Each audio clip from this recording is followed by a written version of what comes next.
Hello, how we doing? Yeah, this lighting feels different now, eh? Very different. Got a sheet blocking the light from this side. It wasn't so bad in the afternoon. It was really messing me up in the morning. Also, get a little clip-on microphone. We'll see how that's working out. You might hear the fan blowing on me. I don't know. Be a trade-off from the car noise, though, eh? So what are we doing? I just put this together right now real quick. This is a scene I've painted a lot of times in the past. Sold a lot of times, actually. It's not from my last trip. It's from a trip I took back in like 2011 or something like that. So, a while back. But, one good thing about having to man the shop here is that this is 3 o'clock in the afternoon. A lot of times I start turning into a pumpkin, but I got 2 more hours to go, so we'll do a painting, right? Yeah, now we're gonna grab some brushes here. We got one that's dirty. I just did a little quickie. I didn't just do it, I did it a few hours back. I'm just gonna clean this out now. So I keep some mineral spirits in here with a little upside down screen, and I use that for quickly cleaning my brushes. And then I do a more thorough clean with soap. I've talked about that. Oh, knowing me, I probably repeated myself a million times. Paper towels, where are you? Will this be enough to get me through? Ooh, I don't know. I better keep some spares handy. I need to buy some more. I'll keep some spares handy here. So yeah, we got a couple hours. Let's see if we can do some painting. Yeah, this is a 5x7. You can see the reference I'm going after, right? Yeah, it's pretty good. Now, I've painted this a lot of times, and I failed a lot of times at it too. I've done big ones, small ones. I've done it as a 5x7. I've sold those. I did it as a 6x8. Sold that. And I guess before we jump in here, revisiting motifs. It's all part of having an artistic license. You can revisit a motif as many times as you feel you want to or need to. And trust me, every time you do it, it'll be different. So do it flesh your butt. What else gonna need? I got kind of a new setup here. Some water. Delicious.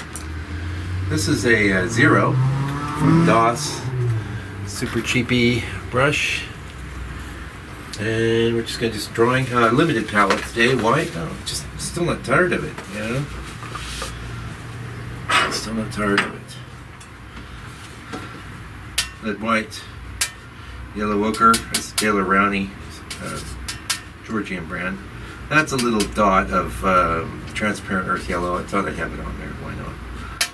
Oh, you know what I was gonna add with some of my. Oh, I like this one. A friend of the channel sent this in. Oh, come on. Come on. I see you. Yeah, some of this green umber. So it's still a limited palette, but that's going to give us a dimension of green that we wouldn't have otherwise. Yeah. So let's. Oh yeah. Raw umber, green umber from Old Holland, and black. That's our palette. I'm not doing any pre-mixing. You're not here, so I think we can zoom in a little more than that, though. We don't need to get that far out.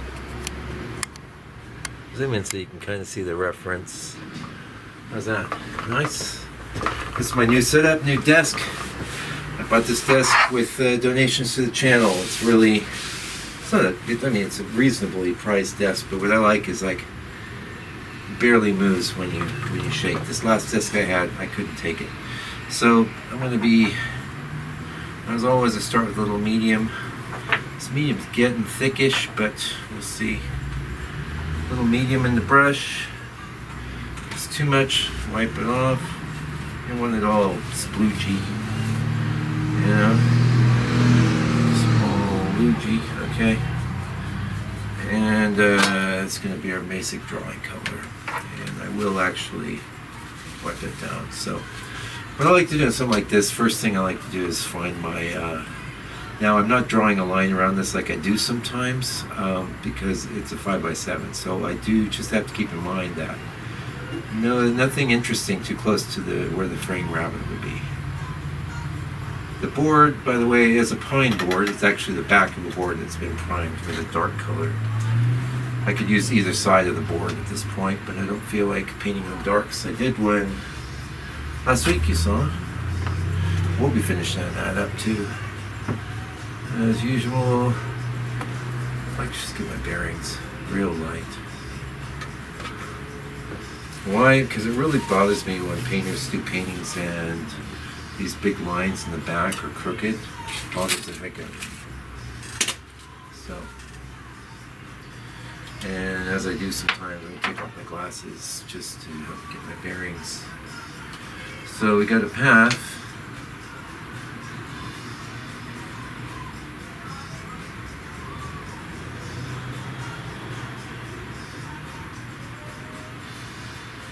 It's a bit small in the reference. I think we can make it a little nice.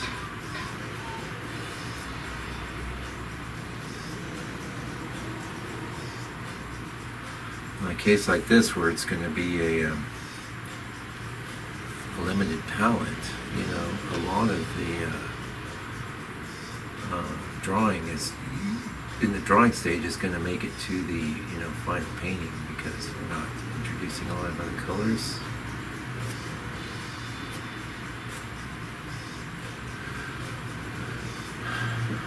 Like I said, I did that rough one in the dark, which brought back memories, and now I've been working for the last 4 years, maybe three, sorry, maybe only 2, heck. I'm, what's the word? I'm adding information that may not be factually true, but maybe metaphorically true. So, trees.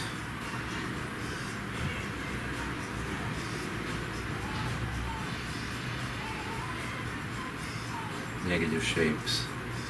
When you're drawing your negative shapes, super important. No, they're always important. Heck. And remember, I was saying about that rabbit. I don't want a tree trunk right on the edge of a rabbit.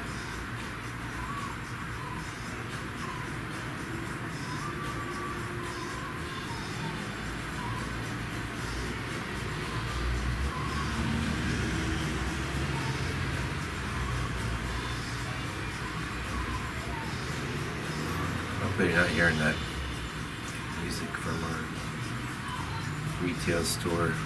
Okay, I see what's happening. We've actually got like one branch like this, and then something like that going on. A little more medium. When you need movement, is medium.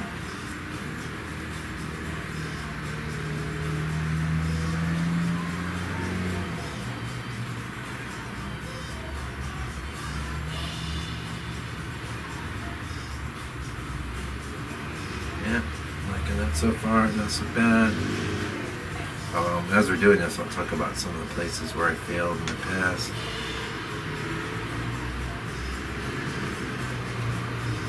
Okay, we're getting to it actually. This big round shape here, it needs to be broke up. You can't paint things all round like that. It just look goofy.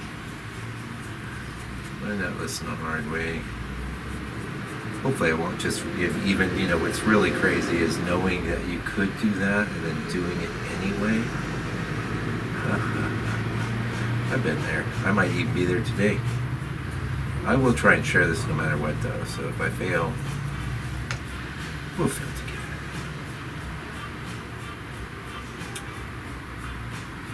Okay. It's tree mass, main tree mass, secondary tree mass over here. Now it's interesting, these trunks tend to be dark, that on the other side tends to be a bit light.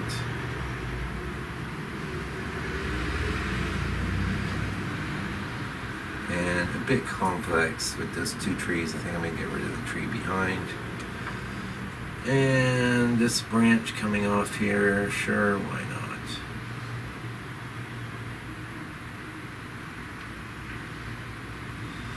Notice how fine the lines I can get with this brush are. You know, you might think the best brush for this job would be, what do you call it? One of these,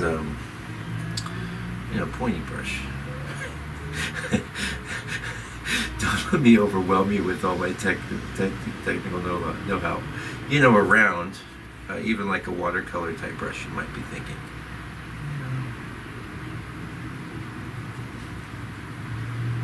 Now, one thing I'm doing here and don't like is these are both coming out from the same spot.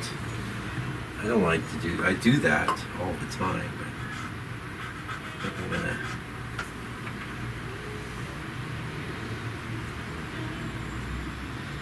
bring this one up a little higher. See? If you got it, it looks like a fork otherwise. That's my thinking. And you notice I change that from the reference. I change a lot of things from the reference all the time because I know what I'm doing. And if you do enough paintings, you'll start to get this kind of thing into another tree back here. Like I said, there was another tree there. That's the place I screwed up before. I painted it in. Also a bunch of other trees here. I don't think I need them. I really don't think they're adding much. What I will do is, like, we have this bit in the distance and we know these are trees and stuff back here.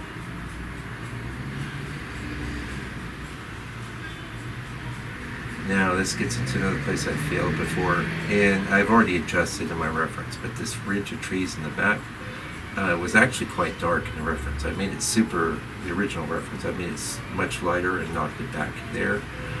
And I did a bit of a sloppy job with it, but when I'm adjusting my reference for painting, I don't worry about whether things are really awesome looking there. I worry about, it's mostly just a reminder, Mike, don't do that.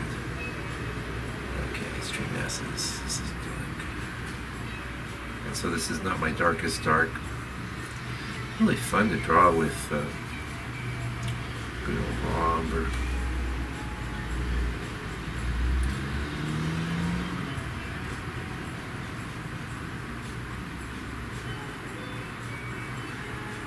I like to do a lot of work with the side of the brush. That's a personal preference. So watch out for this round bit. Messed that up before. Liking that.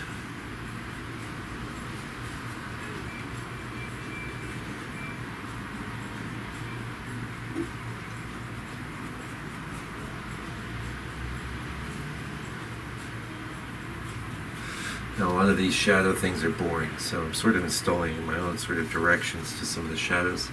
That's another place I've messed up on this before, just following the photo exactly. Don't undo it. Don't do it.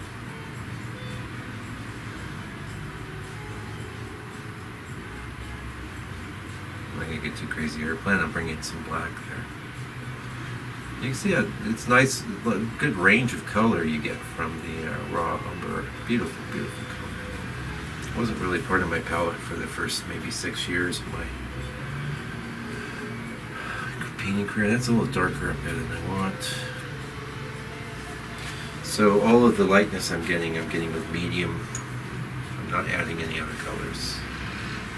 Okay, so another thing is I don't want this bit higher.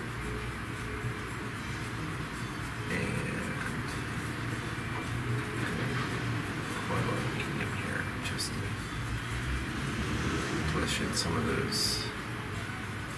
I notice I'm not real worried about retaining anything. The lightest of the trunks, but we're gonna have, we got light colors on our palettes.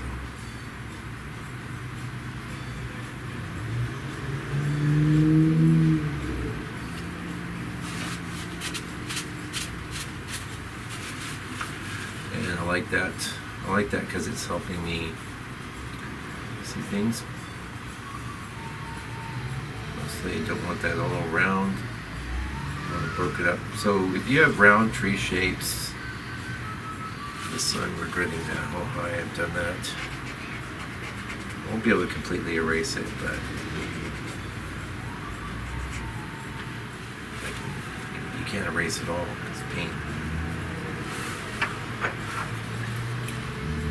Yeah, I like how that's basically set. I want to tie all my masses together.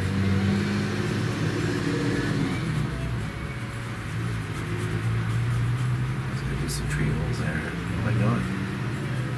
If you've been watching my channel for a while, you know I talk about tree holes a lot. Piece of cake for me that just go, tree hole. Except, it doesn't completely erase, but that's alright.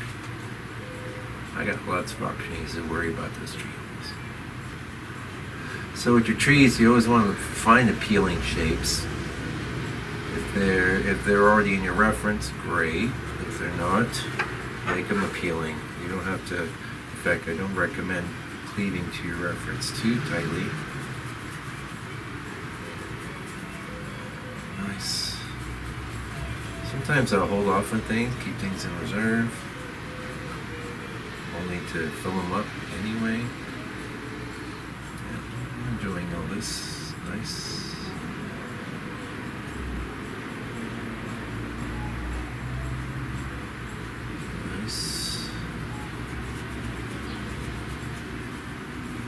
Shapes. Your painting will succeed or fail on the big shapes.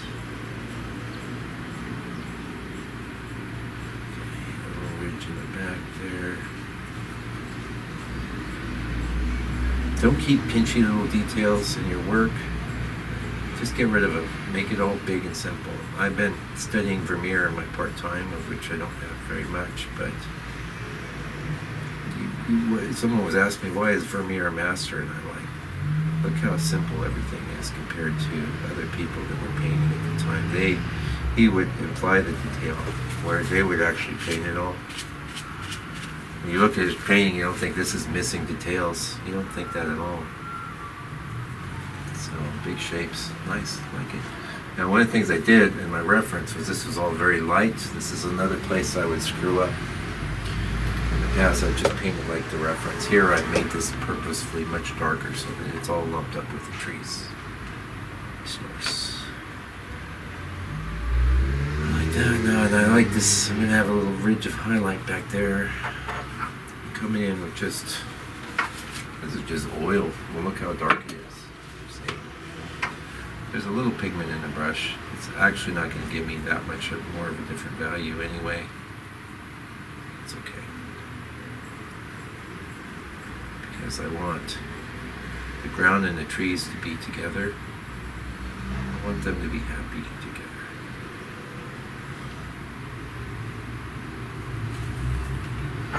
And I feel like I should get out my bigger brush, but I can't get it quite well with this. I'm not too fast here. I just want to fill it in.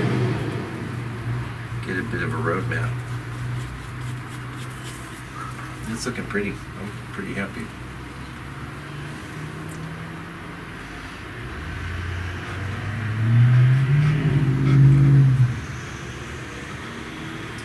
And because I've done these big shapes, it gives me the chance to think about how I want to, treat that, handle that.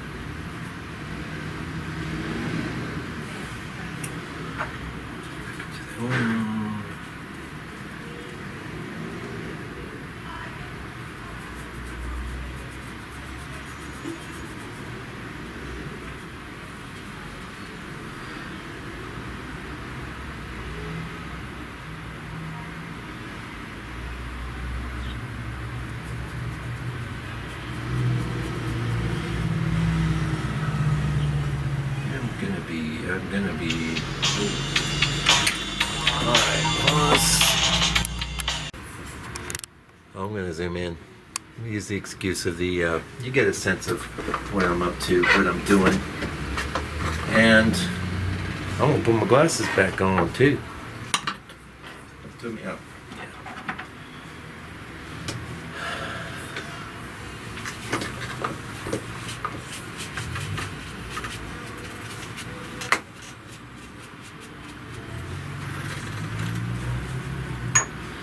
Oil. Big shapes.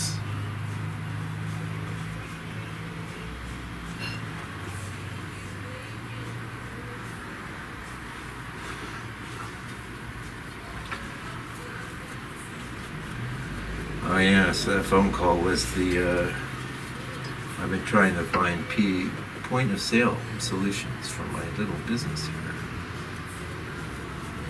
And I do a bit of sales online, but not that much. Oh, I see why that was actually 2 trees. Well,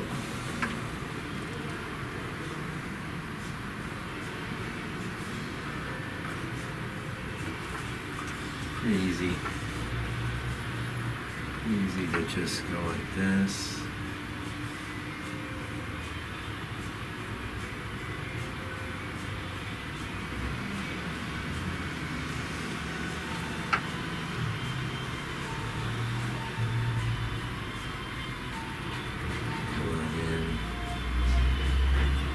This is fun.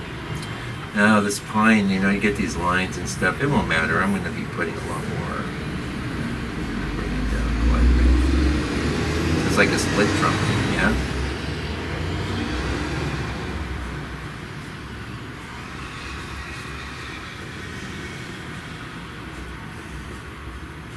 All right, so I don't get too carried away with that right now. Just wanted to, because hey, sometimes I put my glasses back on and I go, oh wow, okay. I don't have terribly good vision with my glasses on. Now, this is back here is a ridge.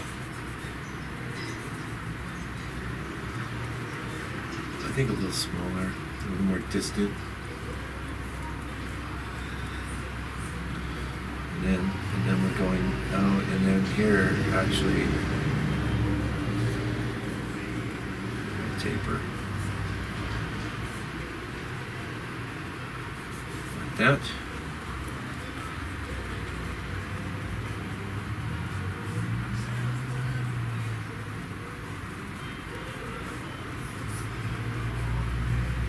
Almost like a watercolor look, right? Yeah, I'm happy. So, this is like the lightest I can go with that oil. It's just oil. It's basically staining the board. There's almost no paint in the brush.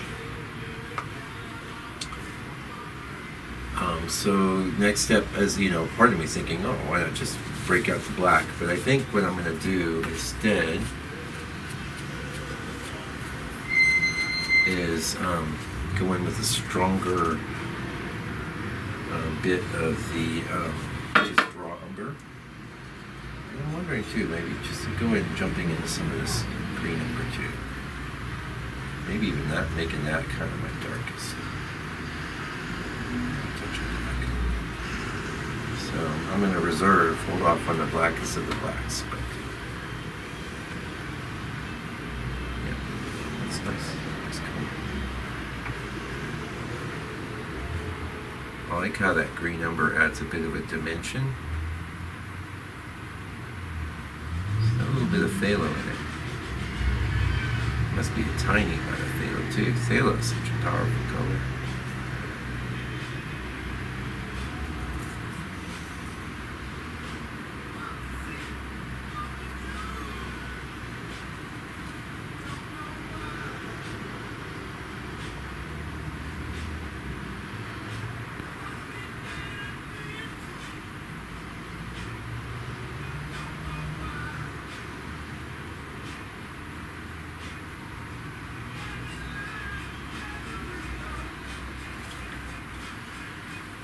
like to work this, this would be easier with a tinier brush, no question. And in fact, this brush is probably the smallest that I use on a regular basis, is 0, flat.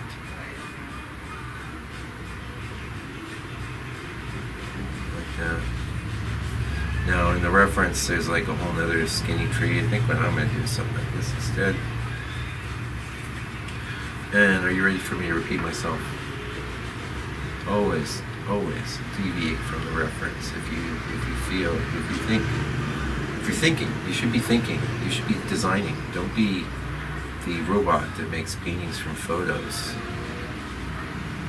Also, in my reference, these shadows pretty subtle, but I'm going to tie things together using the shadow. Kind of sets up some staging here. It's very weird too how the path kind of comes in. Not sure about that. Well, that actually does work okay.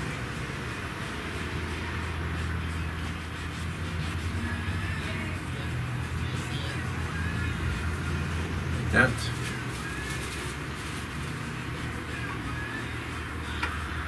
One thing I like in the reference is how it's like a bunch of the tree stuff going on here, but then like you see the trunk continuing there.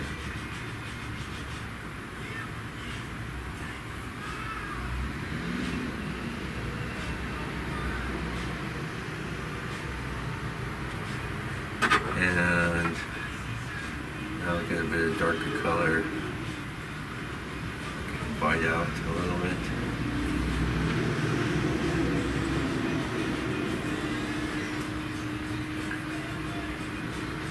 So, talking about revisiting motifs, like we have this idea that we need to always be so original. The fact is like, I'm not hung up on originality myself.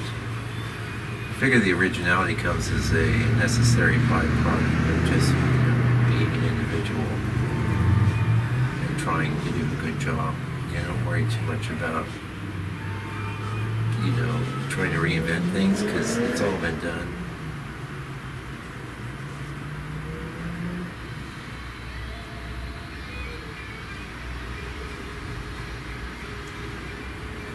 Trying to figure out too how these trees are going to overlap, how I'm going to indicate that. I don't think I've bothered in the past. I think I've just rendered them as one mass. You can certainly do that.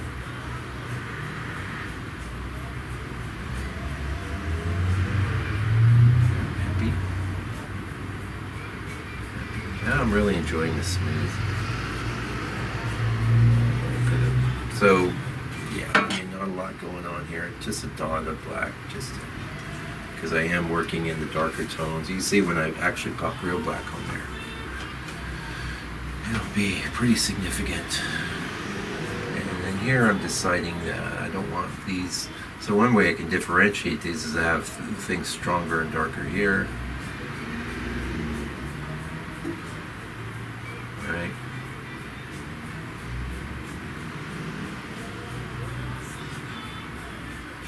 Now, get ready for repetition number 551. Always link up your shapes, link up your lights, link up your darks, link up everything. Don't have a bunch of like polka dot stuff going on. And you might do such a great job of copying the photo that you could break your arm patting yourself in the back and did such a good job. But the fact is, it's like if you're not linking things up, if you're not designing, you're failing. You just lie on yourself. Don't do it. Don't lie to yourself. Okay. So in my mind, it's like they can make this whole bit dark down here, and I don't want to do it. I'm going to start bringing in some grassy feeling. Some nice grasses here.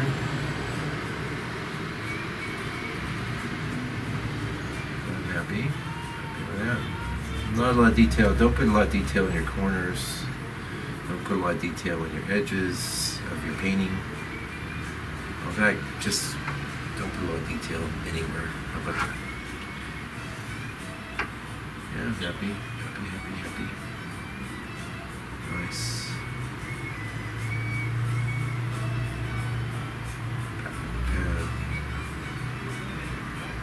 don't want that dark at the top. If anything, I want it light, but I want the trail lighter. That's always been a challenge with this scene. Grass is busting up through the path here.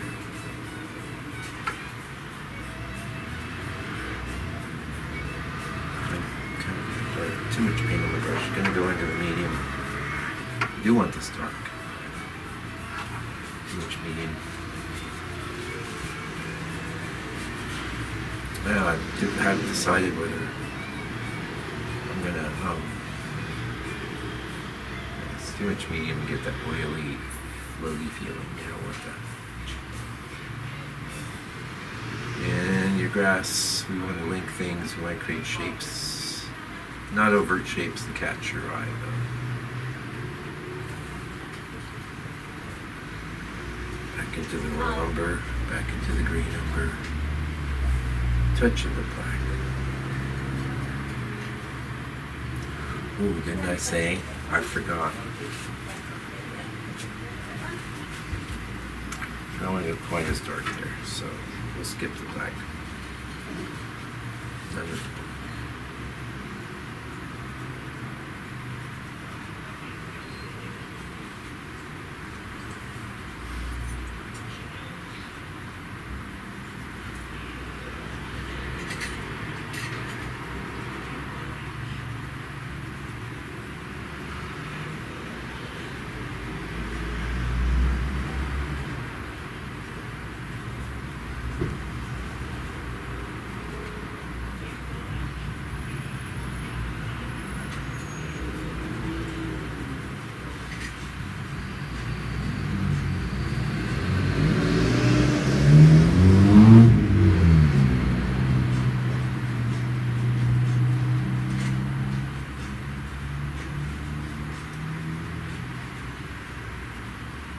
Definitely don't want any.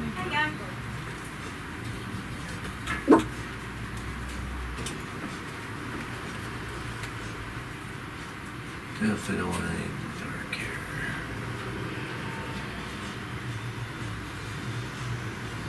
I mean, in the back. I do in this tree shape here. And I've made this tree a lot longer trunk. Why? Because that just how it worked out, and I wasn't too worried about it. I don't worry too much about anything. I said I worry, you know, if I'm going to worry, I worry about making an attractive painting.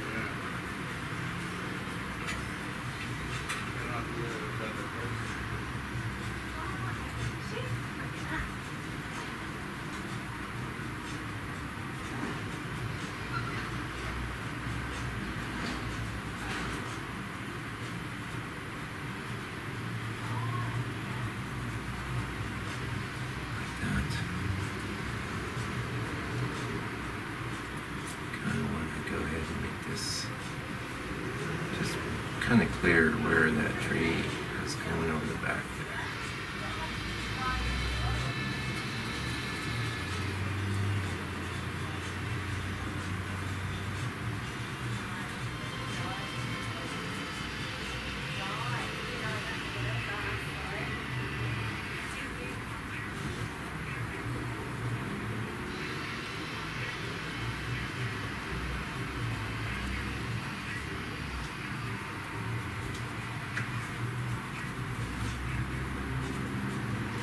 You all right there? Yeah, I'm just ringing Hamish. Oh, good up.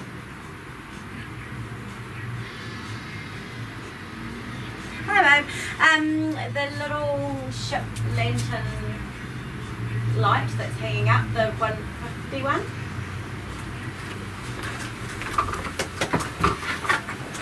No. And we're back. Okay. Well, you want to see the reference again, you say? Alright. I know you guys. You think there's secrets. Secrets in the reference. There you go. So, now you might be one of these types that go, God, I hate being interrupted as I'm trying to work here. I'm trying to get... No, that's not the right attitude. Bad attitude. Shame on you. interruptions are good because when you come back, you have a fresh perspective. A perspective that you might not have if you just kept working. So, one thing that's hitting me is like, I do like the dark here.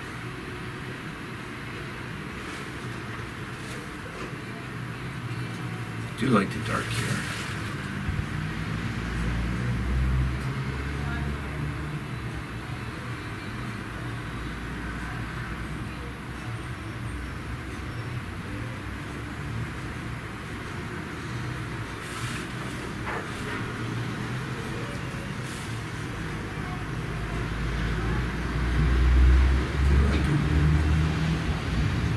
Not going to be a harsh line. It looks harsh, but trust me, it's not going to be harsh. And it's also not going to be that straight. No, like that. There are weird trees and things going on back there. Now, some of that stuff I might go for. In fact, that's just a bad plan. I was thinking, see back there. No, bad plan, bad plan. Keep it simple. I'm getting into diminishing returns with my... Whoa, whoa, whoa, whoa, whoa, whoa, whoa. That's not what I want. With my... I'm getting diminished returns with my swab. They're all gummed up. So also... feel like this should be higher.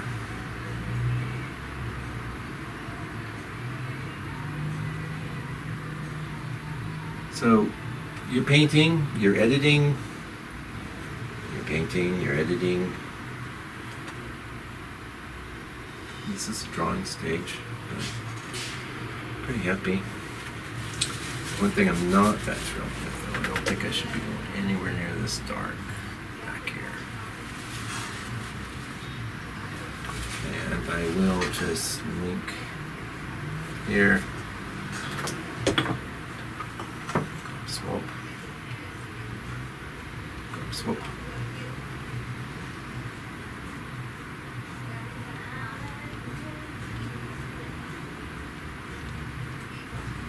Grab the swap.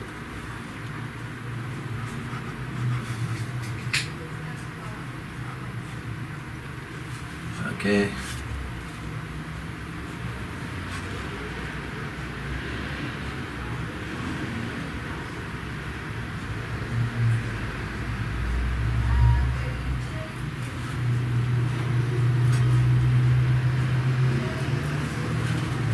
Now don't think I want that light. I don't.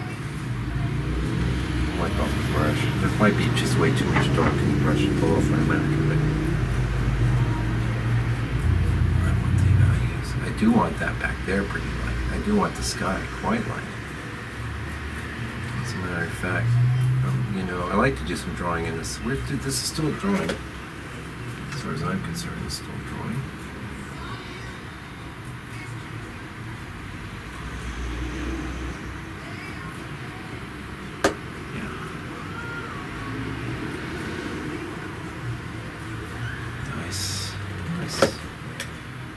It's a bit patchy.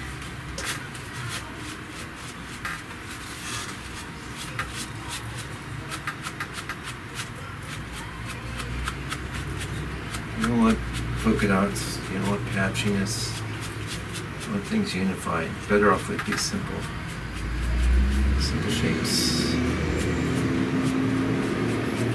I mean, you could even paint this thing with a paper towel, but you can see what I'm doing with the paper towel now. It's yank things out. Watch out for like areas like that where you're creating shapes, you're creating problems. Don't need it.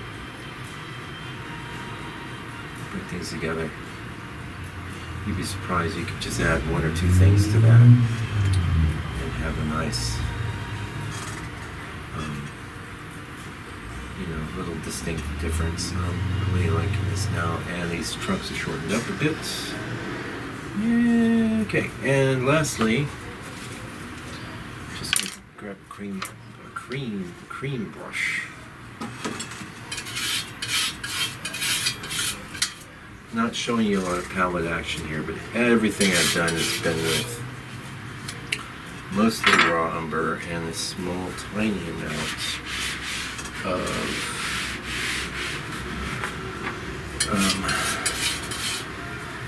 the green umber, which has had some nice sort of interest in the dark areas. But here I've got this brush now, and I'm just going to go straight in the oil. There ain't no color.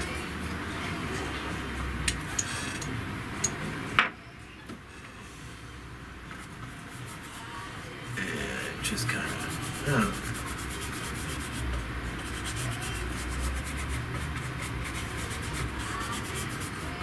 like it.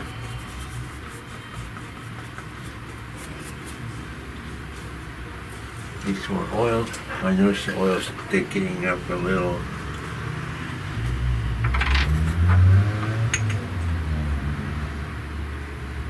Maybe sorry. Yeah. This is just oil, there's no color. So all the color you're seeing is just from like the oil on the board, kind of a wet effect. Yep, I like that. I'm debating whether I want this to be like coming to points. I just make that a simple ridge.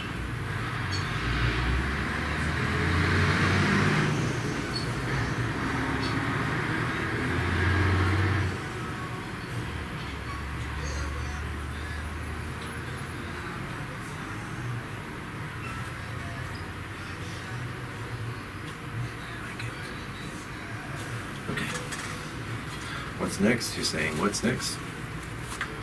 Well, two things. I think, like, I could either go in and with another level of dark, but I think instead of that, I think I'm going to follow my usual modus operandi that I might do if it's had more color, which is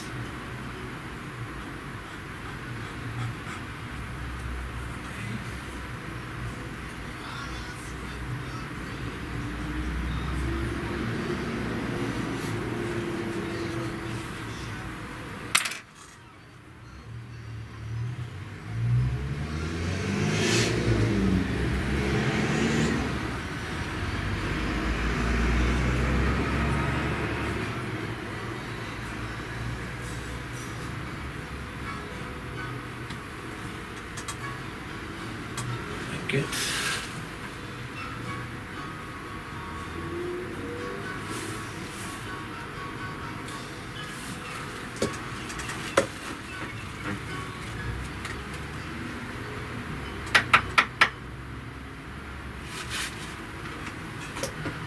Some failed tree trunk. I don't know if this is pretty small in scale, so I'm not sure I need any tree trunks there. Yeah. Anyway. Sky. Now, here's the question. Do I want to get in the reference? Can you see the reference? Oh, you can. You totally can. I could definitely get down a bit of gray. I'm going to go ahead and zoom in now. I forget when I'm all zoomed out.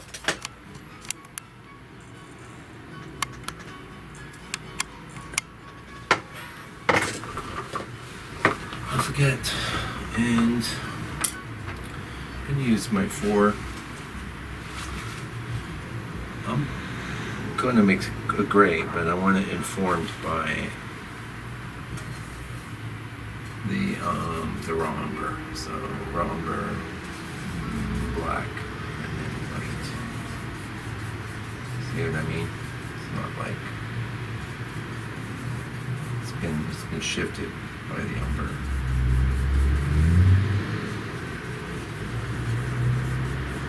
I like it. It'll be too dark, but easy enough to add a little white to that. And a little more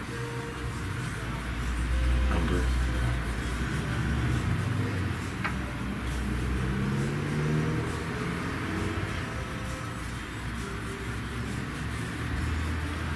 actually wondering how much black they need in this.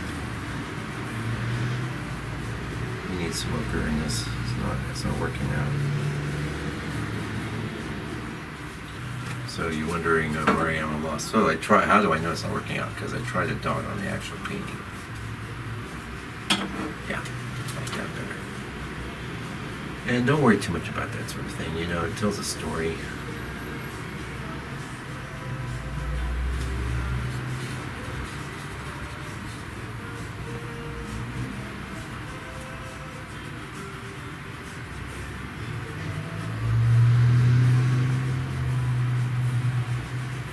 I'm pretty thin here. I don't know if you care. I know I've lectured you on that, so don't paint too thin. I like the way it feels, and I'm gonna leave it. I keep watching out for. I'm gonna modulate though. I don't want to carry that all the way. So that's umber, and some of that, and a dot of that.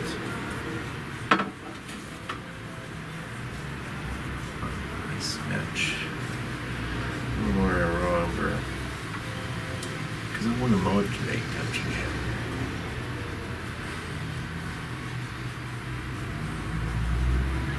So you notice too, like this reference was, a regular daytime type scene. It wasn't all sepia'd out, and even when I sepia'd out, I didn't go full sepia. I left some of the original color.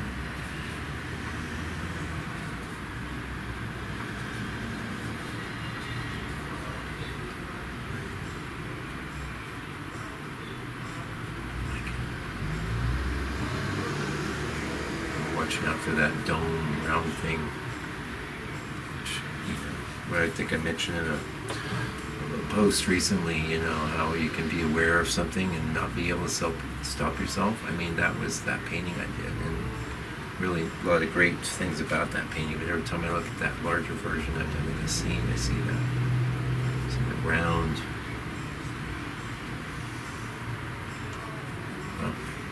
Weird color in my brush there, but that's okay. Make it work.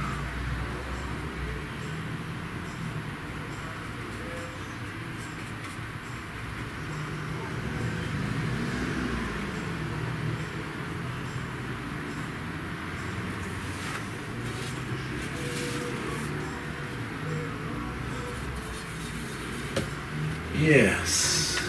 Oh man. I haven't got it totally round, but so that's sometimes. I guess I started to say it's like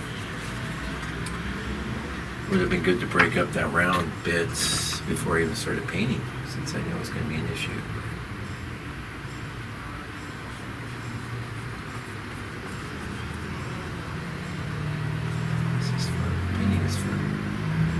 I didn't know what I was going to do. Okay, so I am going to bring in more light now.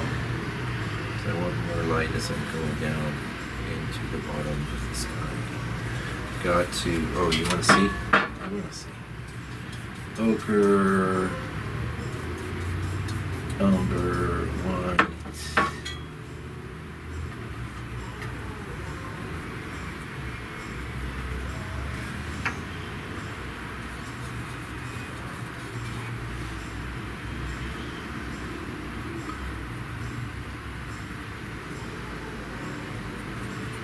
I don't like bars of clouds coming in my trees.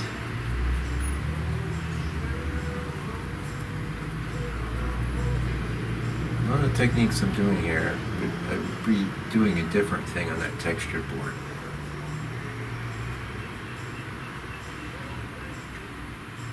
Since I see my strokes so much more clearly here. I like that.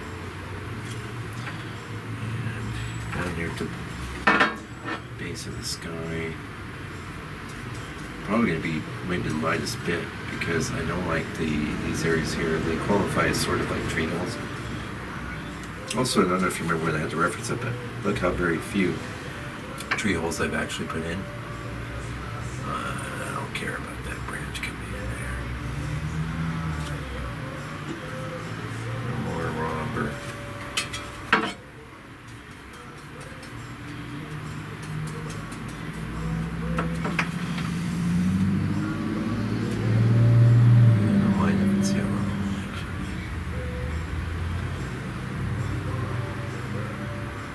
that.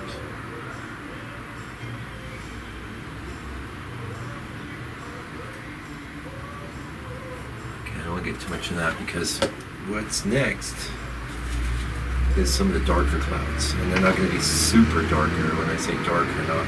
Oh, you know what? Before we do that, grab some of this. Go put some of this in here. And look what I do with this big old brush. It looks like a painting when you do that. Instead of some really meticulously tight copy of a photo that, oh, you know, people, you might ask your friend, hey, what do you think of my painting, man? Oh, it's nice, man. Because I still want to be your friend, so I'm not going to tell you the truth. That I really don't like your painting. I think it's pretty amateur, and you should not quit your day job. I'm so mean. But, yeah, no, seriously. Your mom will tell you. Your mom will tell you, oh, you're very nice. Oh, you're very talented. Oh, you're going to go very far as an artist. Well, Mom doesn't buy your paintings. Mom might buy one. Trust me. You can give them to her. Your mom loves you. She'll put them up in the house. She might even be blind to the fact they're terrible paintings, that nobody in their right mind would like them, but she'll like them because you're her baby. Right? Yeah, so notice that that's a touch brighter than there. But they're connected, you know? And here, not the place to get into a bunch of jiggy whatevers. Like the brush into the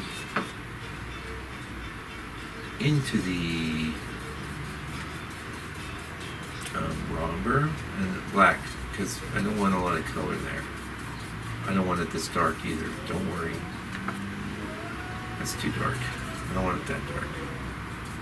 Counteract with some of this ochre. I like that.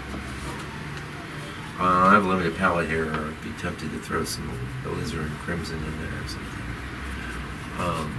I have no problem, though, putting a little bit of that green umber into the trees.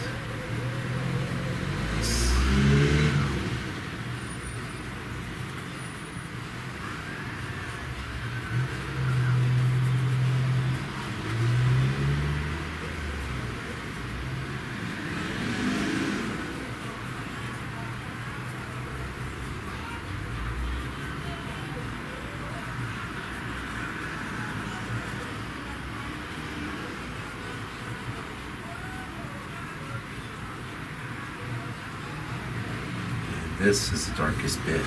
Don't want this that dark. Wipe it off. Just come in with a little white there. Not a ton of it either, really.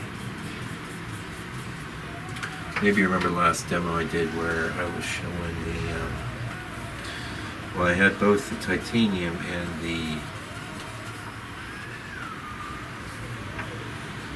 both the titanium and the red white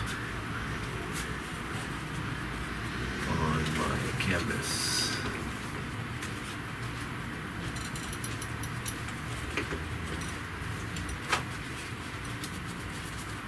And the lid white is a lot weaker,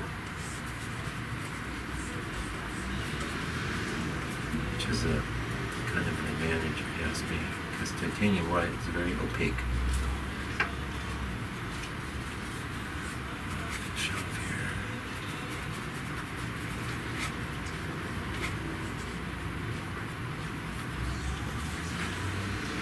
Wipe off the brush.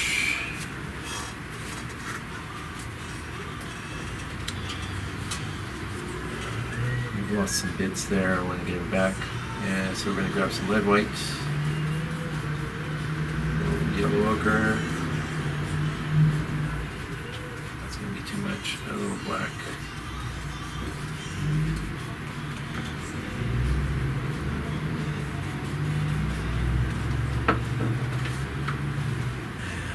launches this bar across the top. That is not good. You want to break it up.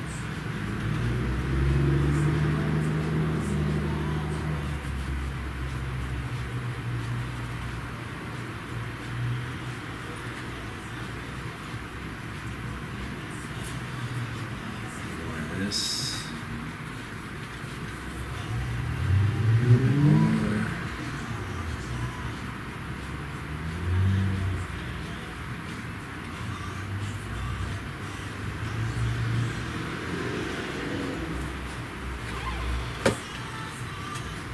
Okay, we need some more lead white on the palette here. Williamsburg Flake White. Paint of Champions.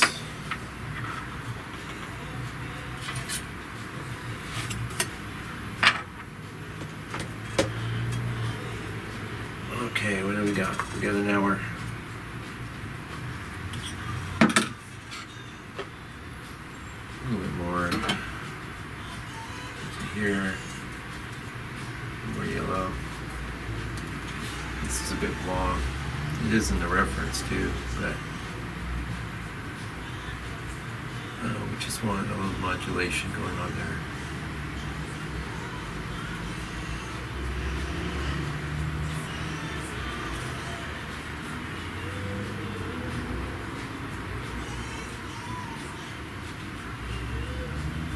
Color modulation into lead white.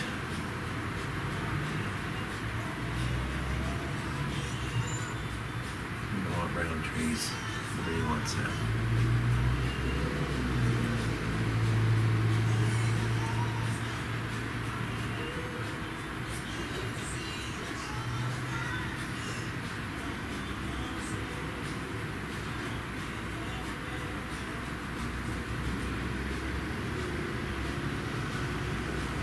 So you see, here I am, I'm thinking, oh, what else can I do? That's when you just stop.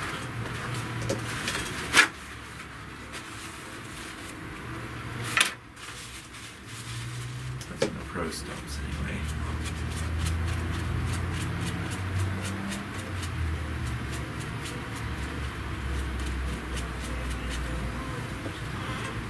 Good. All right.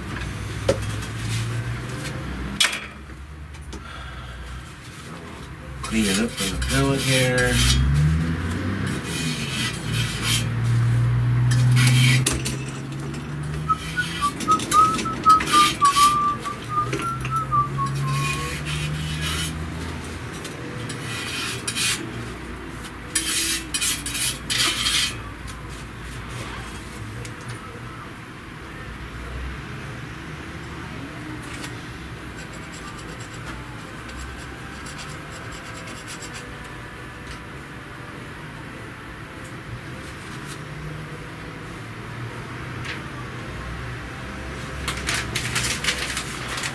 That.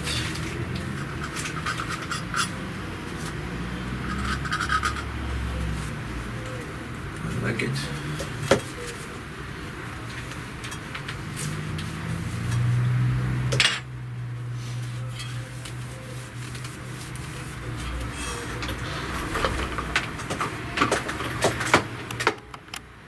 All right, we're back. Oh, we got a little more time here. We got the sky in. We got the drawing done. Let's get into some, actually, like I was saying, you know, we want to do the darkest bit. I think we will, just right now. I got these other two brushes, but heck, they're clean. Let's just leave them alone. We'll take this one real quick.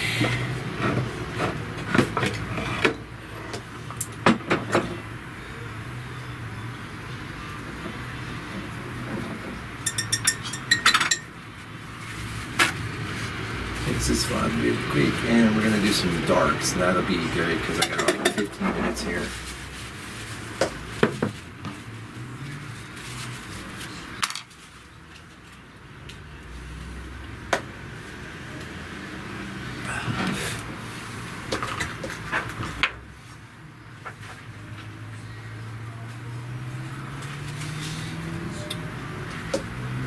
Glasses off. Got some medium on my brush. Clean my brush. You can see it's not totally clean, but clean enough.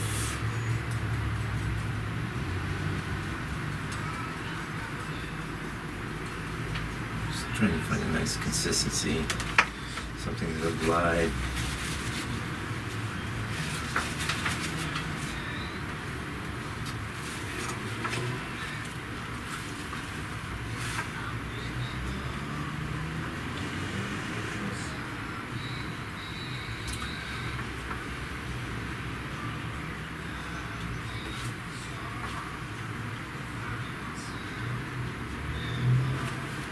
Nice.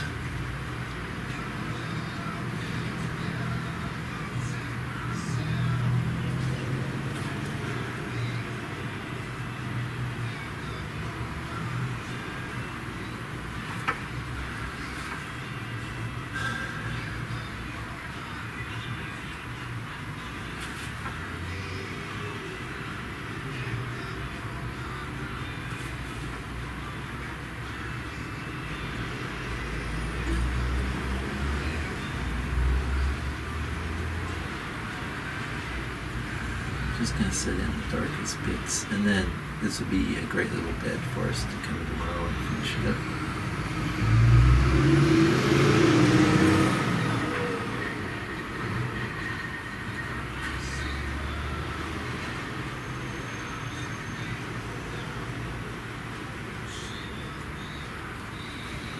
Like that.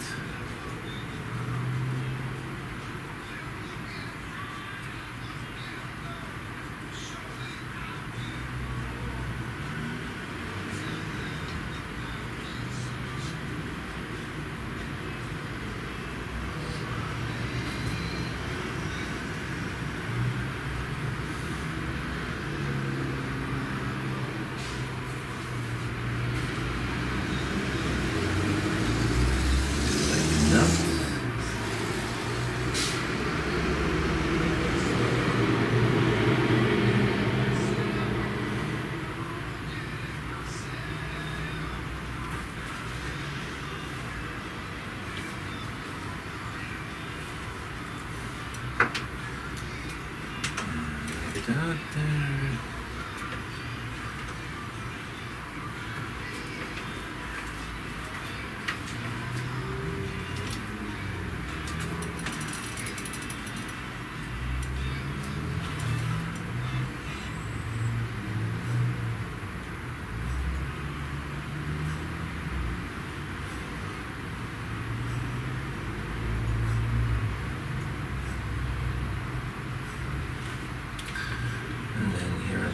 We don't want that dark all the way up there, so like that. I think it's fine to have it coming off the edge a bit. Modulating.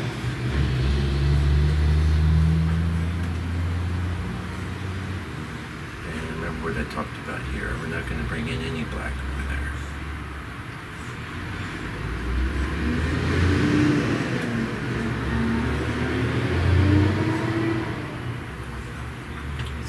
Pretty nice.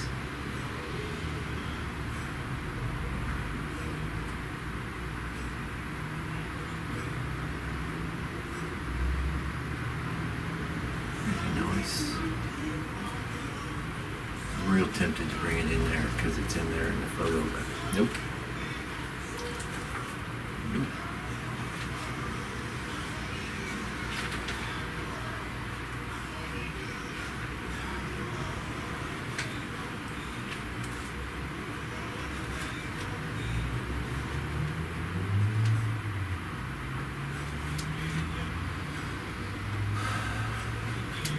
That might even be enough.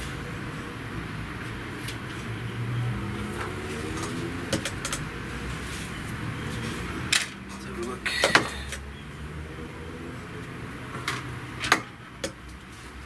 Glasses back on.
is dark enough. I'm going to keep reminding myself.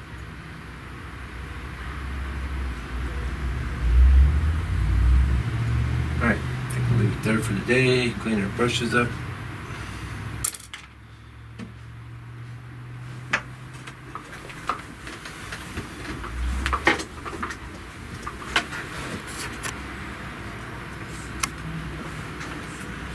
See you tomorrow.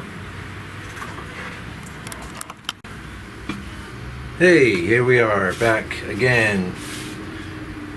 You didn't even know I left, did you? Fix my beret. People walk into the shop, they see the beret, they go. But it's a trademark. It's my trademark look. It's for YouTube. So, that way you know, it's obvious. You're dealing with an artist here, okay? So, remember this? Oh, it's all part of one video, so of course you remember. You were there. Anyway, I couldn't get it all done yesterday. Got the sky, got some of the blacks set in. Pretty happy with where we're headed. Want to get into some of these like subtly. I think we can zoom in a little more than we are. I want you to see the whole scene there. There's some glare on the monitor, but you can make it out. Some of these subtly greens. Subtle, and I want to go. I'm not breaking out the hands of yellow. Everything I do will be done with my limited palette, which is actually I need to replenish it because I did a little paint restoration on it. It wasn't even a painting; it was a print of some dogs made to look like a painting. Anyway, I fixed it up, you know, for the antique shop here. So I thought, well, I'll go ahead and run you through the palette again. And we got yellow ochre, Daily Rowney, big tube. This will last me a while. Gonna need a bit of that. That's gonna be my yellow. That's gonna be working with the. I'm gonna probably use a bit of this green umber. Green umber. Where are you? No reds. Not going in any reds. Black. This is no particular word. This is quick dry black.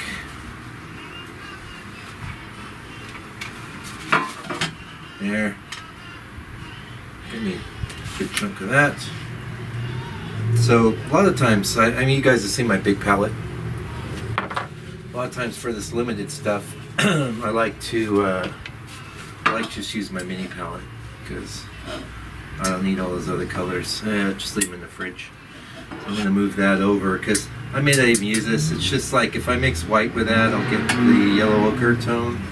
Might come in handy. This is raw umber. We're gonna need a bunch of that. Raw umber. In fact, note to self, I need to order some more. This is probably only a few months supply. I have a paranoia about running out of paint. Anytime I get close, I just order me some more. Yes, I know. My dog doesn't like it when I start looking for things in the drawer. His bed's right down there. Yeah. Ah, yes. Green umber. Nice color. Gonna be real pivotal in these trays. Good bit of that. And this is our lead white. This is from Williamsburg. I'll use any lead white. I'm not that picky. They have different properties, so I'm not a rocket scientist. I know some guys. I mean, I used to know of a guy over there at the Quarry Art Center that would go digging up things and mixing with oil, making his paintings. Well, that's good on you. Whatever floats your boat. I don't particularly care about any of that. All I care about is like how the paint helps me get what I want to get done. So, what issues are we looking at here? Well, there's one that's. I hope I can work my way through it. I hope I can navigate it. I will. I'll overcome. This is kind of working, but I really don't know about this trail and stuff here. But a lot of this drawing here is going to be covered up. So we'll see how we go. Mostly that's a 2. I think we're going to be using mostly this size. That's a 2 from old Robert Simmons Signet series. Better quality brush, you know. But these are, I use these a lot. These are cheapy DOS bristle filbert. Nothing fancy. Now I need to cover this desk. I'm getting paint on it already. I was wondering whether I just let it go, let the paint monster take over, or what. But I think for today we'll just set that down there. And when I go plopping down me brushes, I'm just gonna get a fresh page of my phone book. Hey, while they're still available, phone books make excellent little paint wiper things. Save yourself some money on the old paper towels there. Okay. Oh, that's pretty usual. I got this brush too in reserve. I used that this morning for the dog repair thing. That's the last of the coffee. These, now when I, wipe my hands on paper towels, I keep them because I can use them for paint. Paper towels, man, I go through a lot, so it's an expense. Anyway, you've seen the reference. I'm going to focus in on the painting for most of what we're doing today. You can always let me know in the comments, if you're not seeing the reference enough. I'm trying every now and again, though I promise I will zoom on out and let you have a look. So, in this sort of case, I like to, I really interpret this stuff here as kind of a part of the sky. So, I like to get that in first, really, okay? And then get into the trees and things. And this is going to be, it's dry, 100% dry. Our oil, our medium.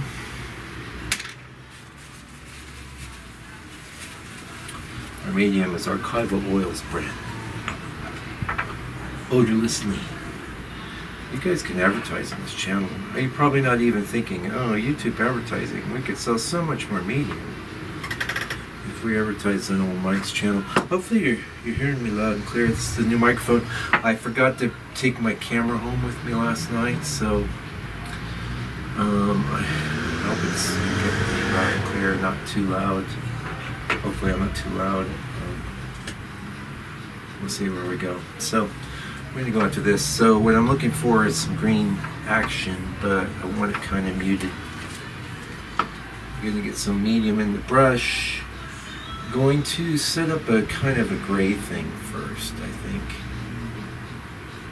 And of course none of the grays will be pure. They're all going to be polluted and diluted with this.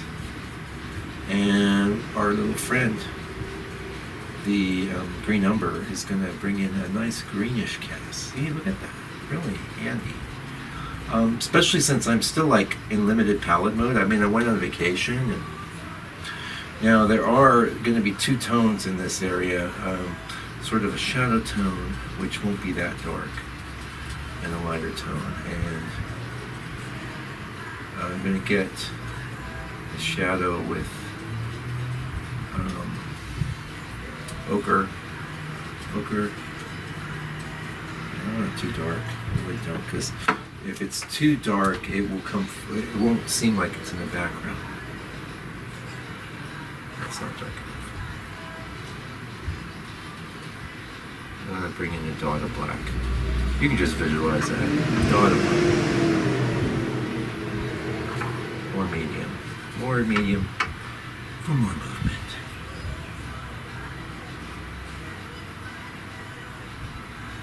I don't get too tweaky. This is not a big painting. The smaller your painting, the less tweaky you want to get. No one cares about all your tweaky little machinations, okay? Just spare us, please. I'm saying this out of love, because no one else is telling you. I'm telling you. Now, one thing that'll happen, I mean, I'm real tempted to break out some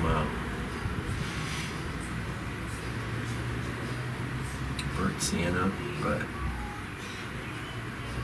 it's not really part of my limited palette. And so this is the nature of the limited palette, right?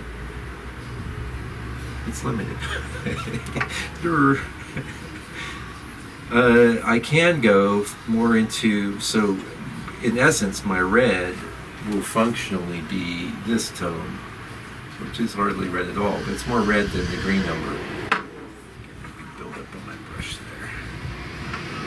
More red than that. And I don't need a lot going on back there. It could be quite neutral.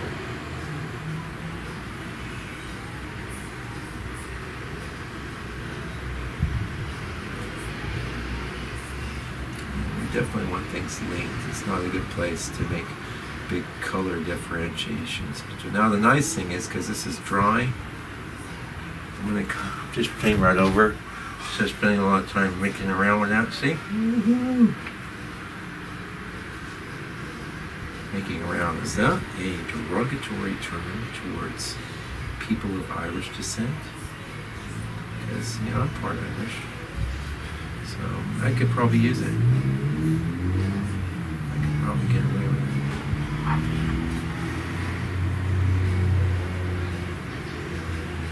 There's a lot of difference here.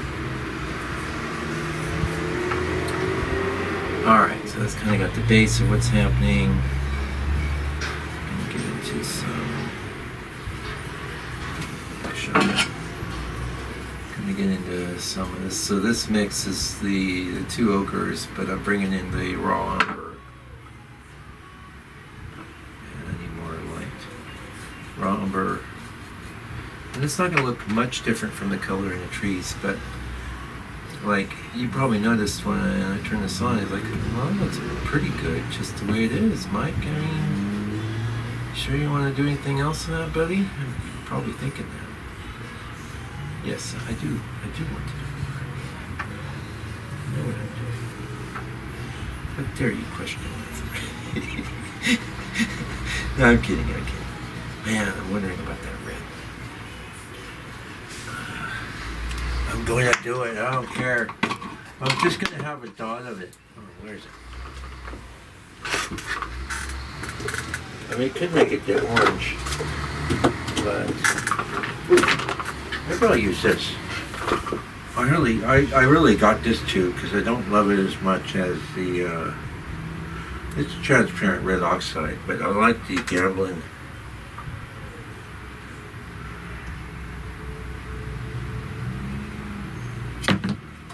I like the gambling version better. I can paint with this though, and I'm gonna. Just so why did I do that? Well, because, you know, I can change my mind. And really it just allows me to get back into the undercolor if I want. So you'll see. Like if I add a bit of that, look, you know, here I am. Right back into this. And so that's what I feel I want. So don't be like, okay, we set up a limited palette. Change my mind. It's an artist's prerogative. I do want a little bit more.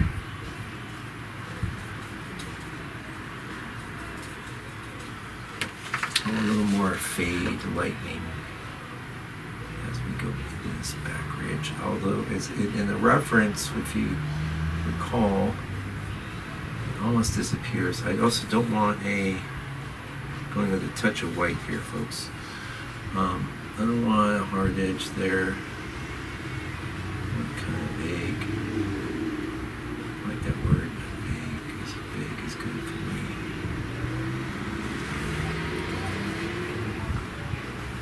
Yeah, a little bit of white's in order, but it's the lead white, so. I like for my edge and something background like this. I don't want a harsh edge, so that's why I'm bringing in the white. I really don't like that little peak there.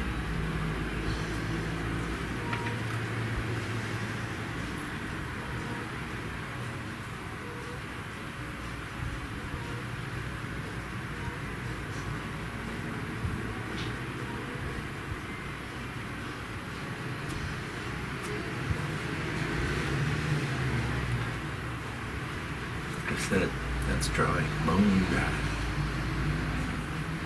Okay, look at that. Look at that. You didn't even notice the red, right? So,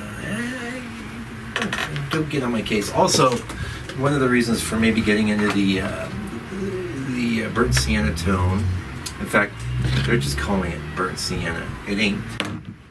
It is. Whoa, heck. Just automatic skyhole. What am I doing? I'm out of control. Pardon me, just out lunch.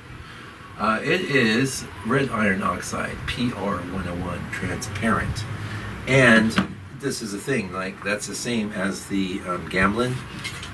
But I don't know what's different about it. It's just lighter and it feels different, acts different. It's good. It's all good, okay? So, no real reason to get into another brush here, but so I'm not going to start painting all of this stuff in the back. I basically just kind of wanted to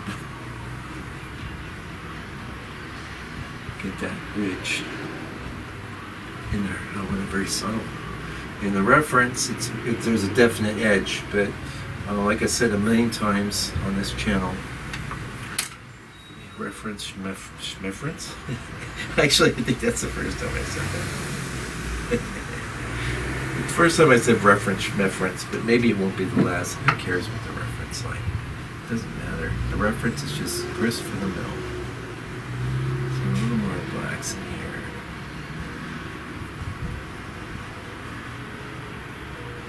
Time to think about things.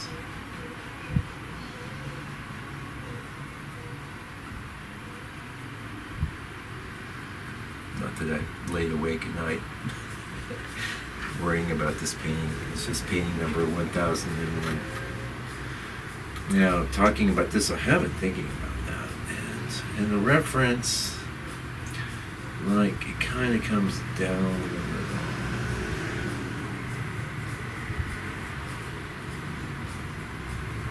I'll just creep up. There's a trail there.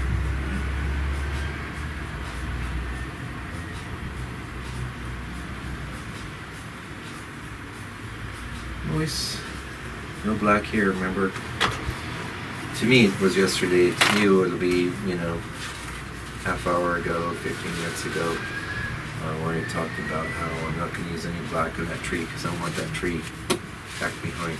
And I can always do that also with a bit more stumbling. So I think I'm going to keep this brush as a dedicated black brush. A good tip for you. I recommend it. Good tip. And I'm start getting some of these tree colors.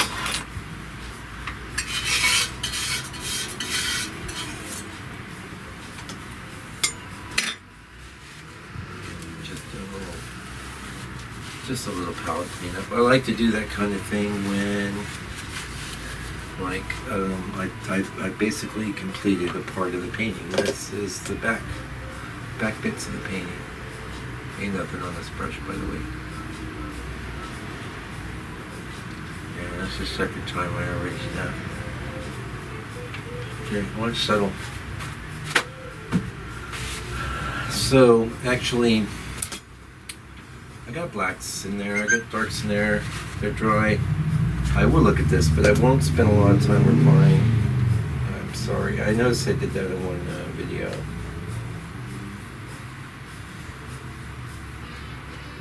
Okay, see? I'm being considerate of your time. You don't want to sit there and go, ugh, doesn't he know he's wasting my valuable time? Ugh, this channel sucks. That's the kind of thing you might be thinking. I don't want to waste your valuable time. On the other hand, sometimes I got to. It is live. I say it's live. It is live. I don't do any editing here. The one time I did editing was when I cursed, and I want my channel family friendly, although this is not for children. This is the new rules with the YouTube. This channel is not specifically targeted for kids at all, but I do want to keep it family friendly. If you're using this channel to study some painting and stuff. I don't want you to have to worry about your kids coming in the room or anything like that. That's just respect. I got respect for you and your family, right? But I am kind of foul-mouthed usually, so I do have to watch it. Doing some shaping.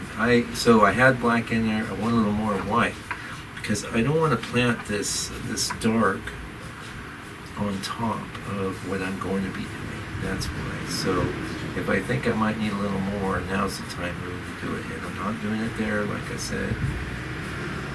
I'm tempted because in the reference I'm looking at, there's a big, really dark patch right here. I don't care. I'm not doing it. So a little extra, a little overlap, you know, a little more than you think you're going to need because you're going to build it up. So the way to get good trees, you know, have your dark bits and then your next dark bits and then your lighter bits and then your lightest bits. It's pretty easy. It's not rocket science. Heck, you don't even need a degree to do this. Okay. So let's talk about mixing our darkest green. We're going to use everything. I want to keep that brush black. I remember I said that now. Everything we're going to do is kind of pivot off this one because this has got that little bit of phthalo in it. Wow, I really shouldn't have added that right now. It's too late.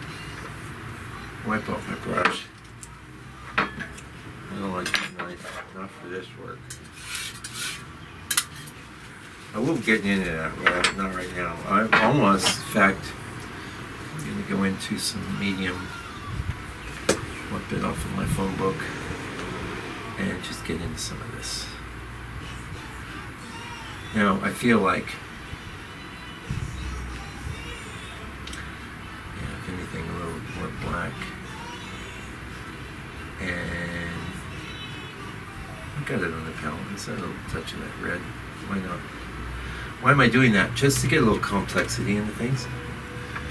And this is a place to take off my glasses. So, how are we doing? You okay? Do you want to touch base with the reference real quick before I jump in? Okay. Alright.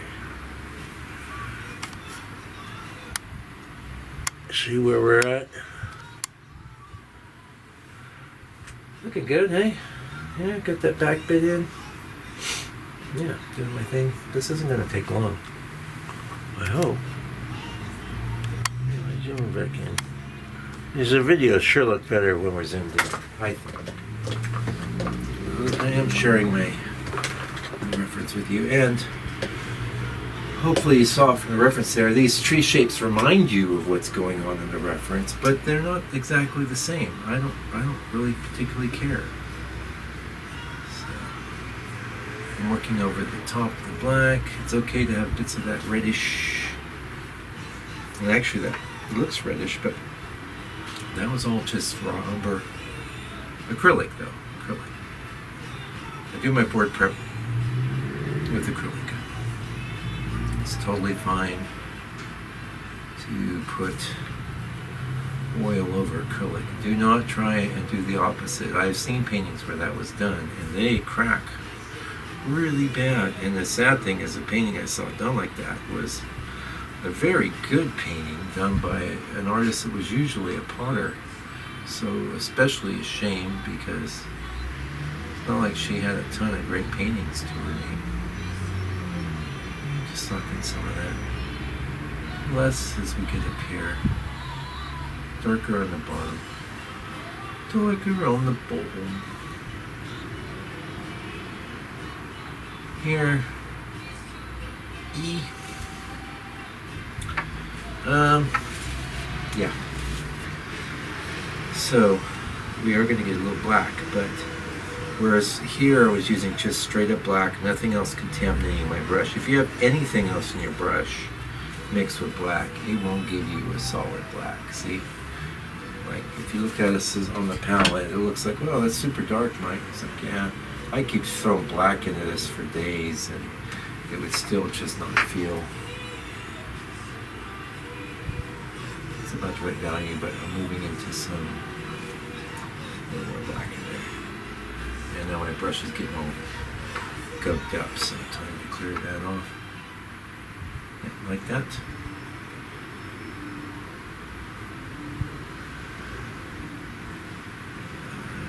So now I didn't say it wasn't going to have some darkness to it. What I said was I wasn't going to go this dark. I need a bit more than what was there. And keep in mind, I mean, I can pull up my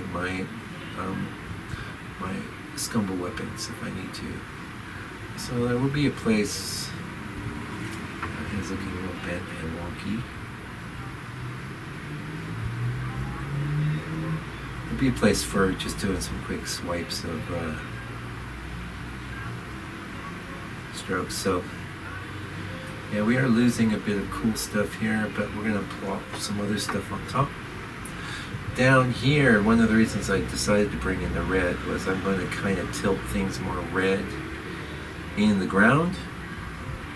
I definitely perceive that in the reference, and I think that'll be powerful and be subtle too. So definitely still a limited palette painting. I can still get my limited palette painting badge of honor. Yeah, I'm happy with that. Might be enough of that. About this weirdness going on here. Let's get rid of it.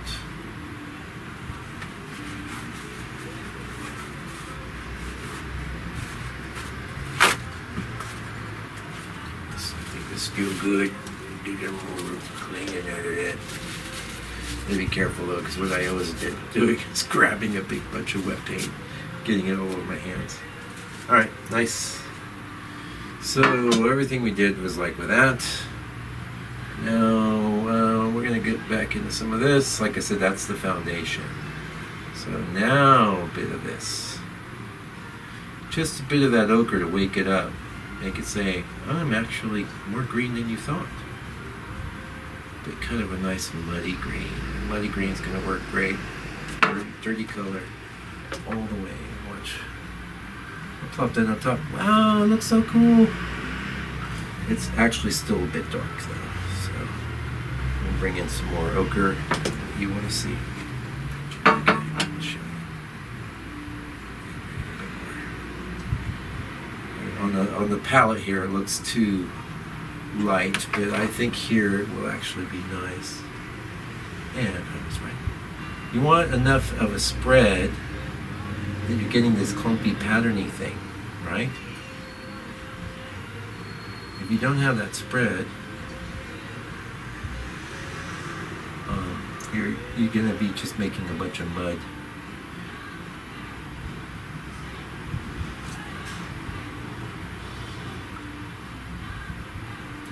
And remember, don't get into polka dot land. Try and connect things. It's okay to have a little bit of disconnection, if that's a word.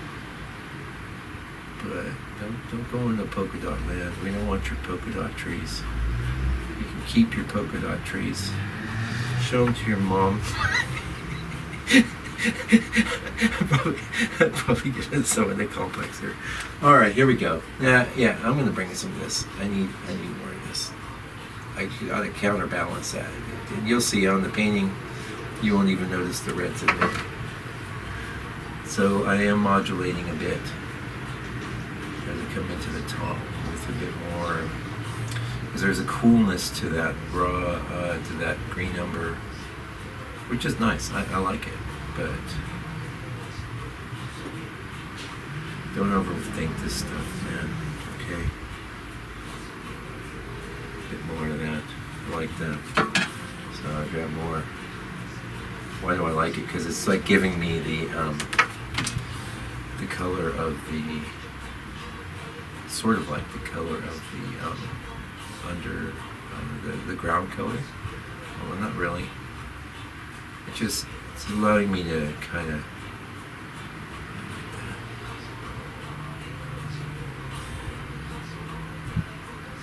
watch out for, you don't want around there. We talked about that. We don't want it here either.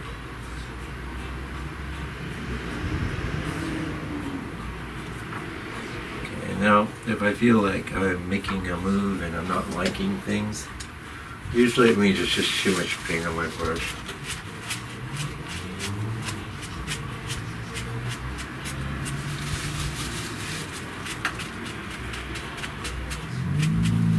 Yeah, I'm liking that. We're watching out for this pattern that's being created here.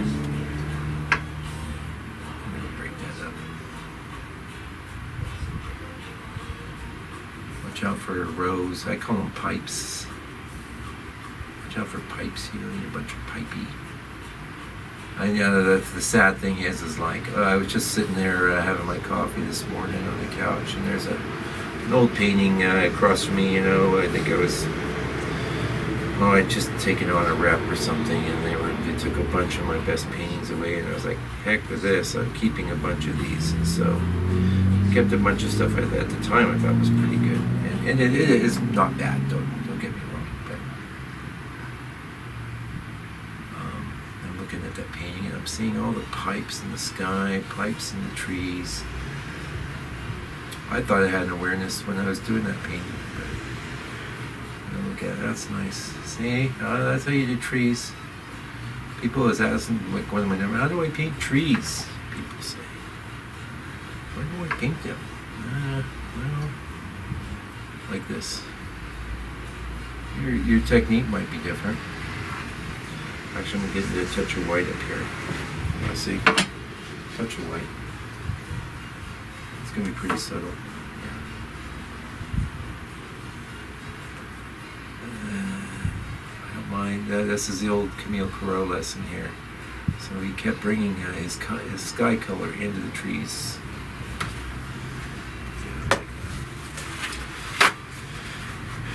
It's actually good to have some of this red coming through. What I'm going to do though is I'm going to go in and grab some of this. And just because I know when you're like walking down the hallway looking at it, you might notice there's places there where there's no paint on the canvas. Just going to sock it a bit there. Although it's okay to have little bits.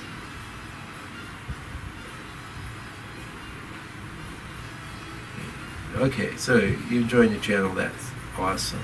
Please like, I guess. Well, I mean, like it if you like it. If you don't like it, you're in pretty far for somebody who isn't liking it. So that means you like it. So go ahead and give it a click, and that tells the robot overlord at YouTube Central that people are really into this content. Okay, they call it content. I could call it content too. I don't mind. All right, so moving into the other tree. Nope, it doesn't have to be totally different. I'm kind of gonna do some stuff here. You can see why I needed the red just to balance things out. Everything would have been skewed over.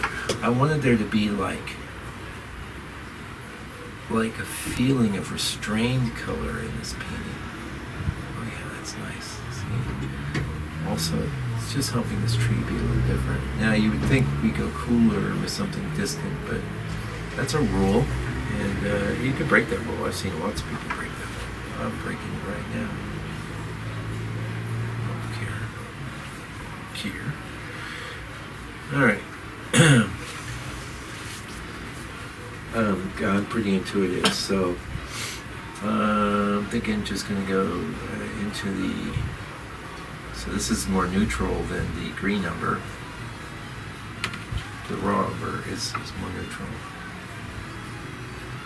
And because this is a little more distance, I want it a little more neutral. Pardon me. That's a quiet part. I don't know what this microphone's picking up. Could be picking up my heartbeat for all I know. We'll find out tonight. I will not forget this camera tonight. Okay, throw it in.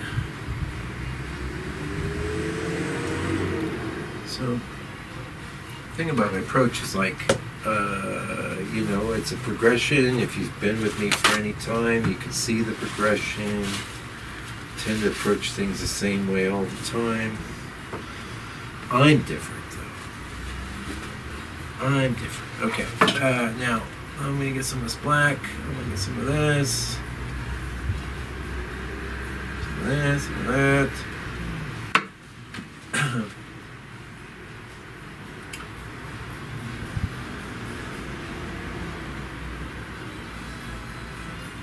Some little things catch my eye there. That's looking a bit beep, but that's okay. We can make all that go away. Don't you don't want beep, beep, beep, beep, beep, beep. Nobody wants that. Okay, we want to look at your painting and go, what a lovely tree. Not like, wow, is that a polka dot tree? So up here, I'm gonna go into this. Oh, for a guy who wasn't gonna get into any red, I mean, I'm sure using a lot of it, aren't I? Nobody's kind of taken over.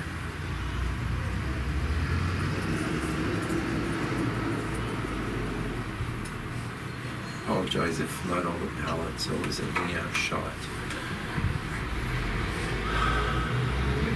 If you can go see the cashier at the front office, and they will give you your money. Oh, wait a minute, it's free.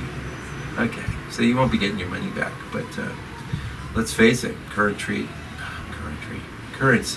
of the modern age, I feel, is attention. So when you pay attention, you're paying. Could be watching another episode of I don't know, NYPD Blue, just to be completely random. Yes. Don't overwork your stuff. And so when I say that, it's also me just talking to myself, right? And you can see my way of getting the edges is grabbing and pulling, not smearing. Nobody wants to see your smeary edges. Nobody wants to see your Bob Ross edges. Not that I'm not dissing no Bob. I love Bob, don't get me wrong. Now when we paint over this, we should still be able to see a darker shape in the area below. Just don't want this to feel like a cutout. Let's have some life. And I may plop in a few more darks over the top. Definitely going to need to do some. That's why I kept this brush in reserve here. There's no rule. There's no rule that says I'm grabbing a little bit of raw umber, a little bit of that green umber, a little bit of that red.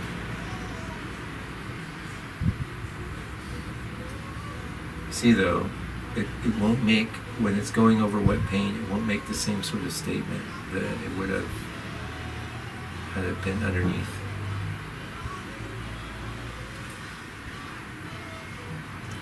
Get some black. So what'll happen is you keep throwing in black, you keep throwing in stuff.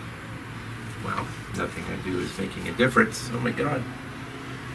Wipe the brush off, get some black, get some red, get some umber.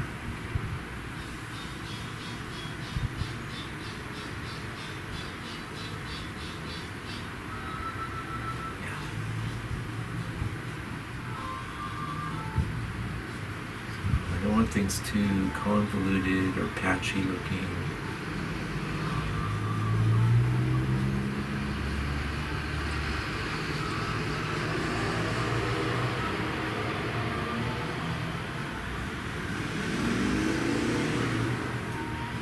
But I also don't want just big blob patches of.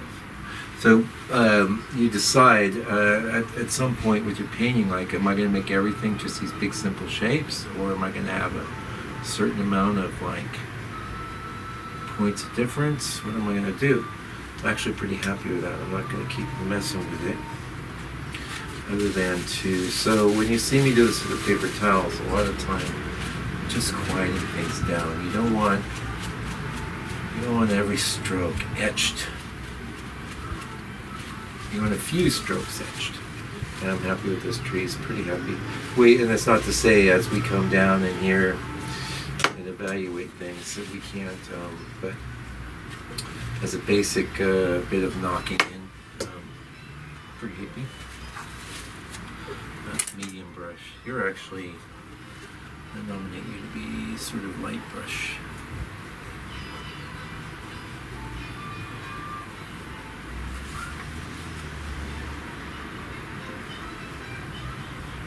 There are always times to slow down, to think about it. Just do, if you notice I'm always working at a good clip and I'm working with a certain sort of pattern of my approach. But every now and again I might slow down and just really think about where I'm going to put some strokes. And that's definitely with the, like, these are the highlights in the trees, right?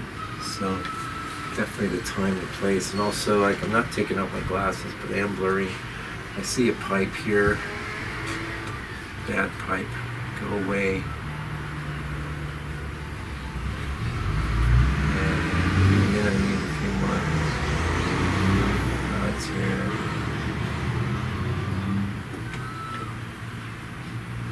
Yeah. And I'm thinking of running in some trunks and things, but a lot of times I think I'm going to do that and never actually do it because it just does end up not being required to really sell the image of the tree. All right, so that's it. That's done. I'm going to go ahead and the trees are done. The painting's done. Paint is up. Why? Well, because even though it's a limited palette, I got different ideas for the ground, and definitely liking the decision to bring in old burnt sienna that isn't actually burnt sienna. Yes, pardon me. It's not actually burnt sienna.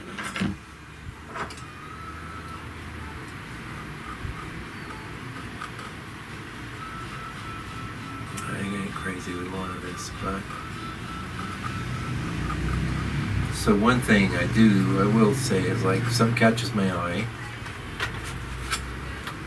might be a good time to address it. I don't know. One thing I'm not loving is that what color is on this brush? I don't know. It's time pretty much to get rid of it though.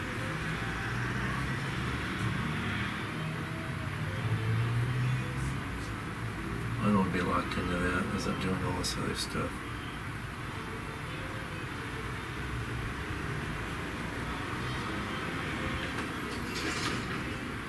Knocked it back. Okay, so ground, same approach, but actually one other thing. I had this brush that kept the dark one. I get the black. All it's ever had on it was black.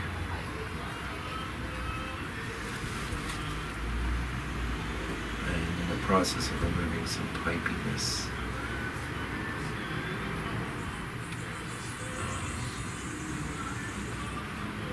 Just blobs.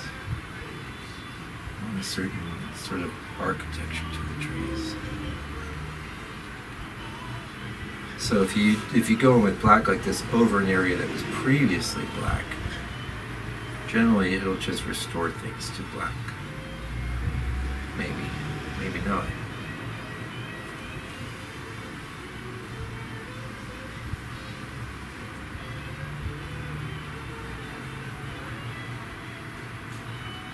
That too roundy. I might bring in a few sky holes there. We'll see. It's not too bad, but I'm aware of it. Okay. So now we're not retaining these brushes because we're making a different moves in the ground. The moves in the ground are going to be very similar to the moves in the trees. The difference is I've decided that I'm tilting away from any kind of, not any kind of green, I'll have a little bit of green, but, so instead of getting into this green umber, it'll all be this and this and that, and maybe a little white in the back.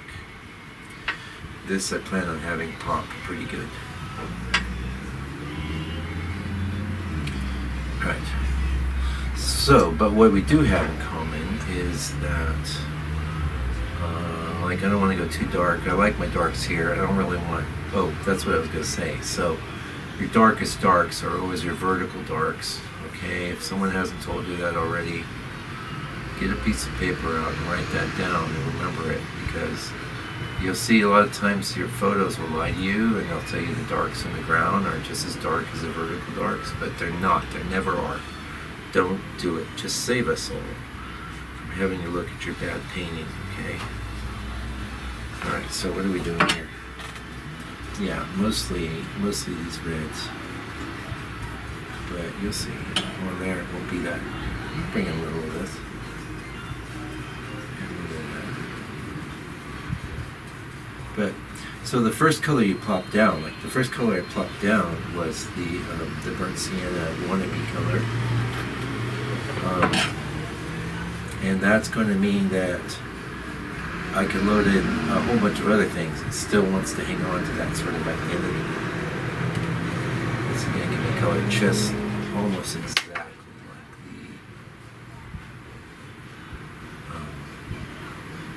the color of our board, which is good. It's fine. Because we're setting things up. Okay, this is like the darkest bits. Can erase some little blippy blips, some bloppy bleeps.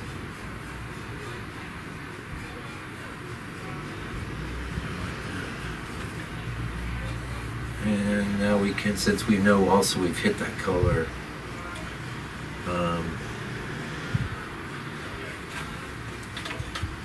going to come in with some more of this. Some more of this. Now ochre has a bit of almost a greenish tendency to it. What's that look like?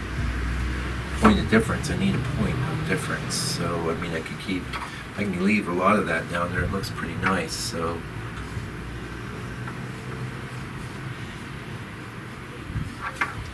it's a little light.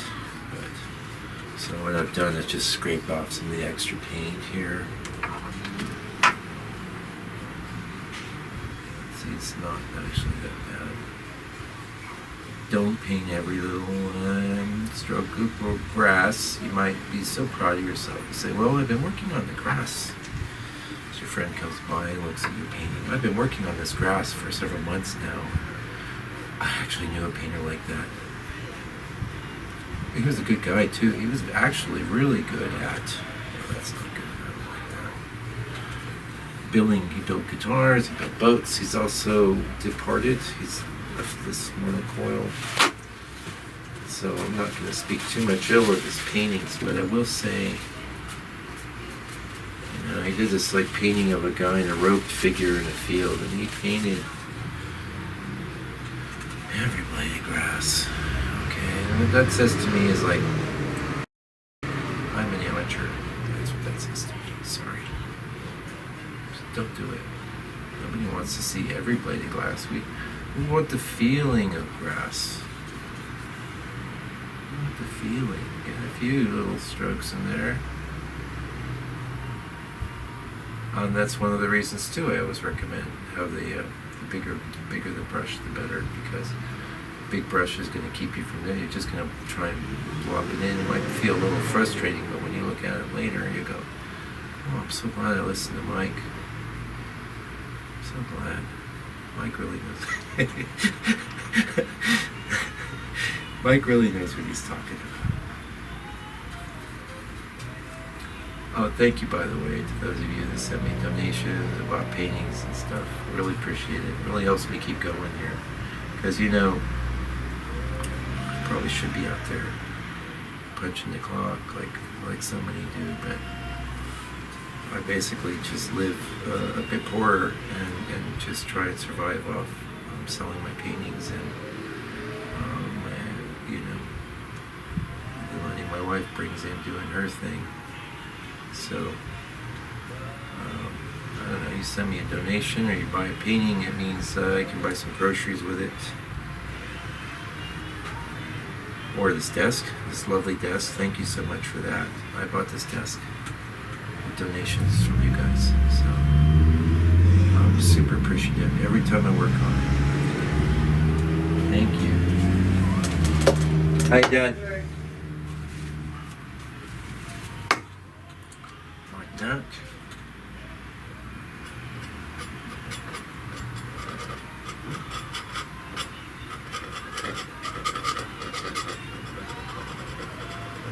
See? Grass. A bit of one of these, whatever's there, but I'm not going to worry about that right now. Back into the burnt sienna, fake burnt sienna, wannabe burnt sienna. It says burnt sienna too.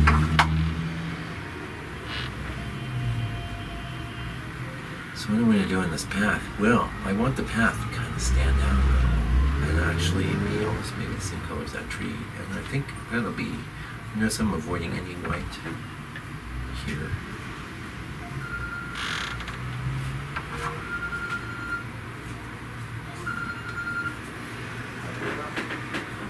Oh, so what am I doing? Sorry. I'm going into the green number, but I'm just adding the red. So it's going to give me like this kind of complementary thing.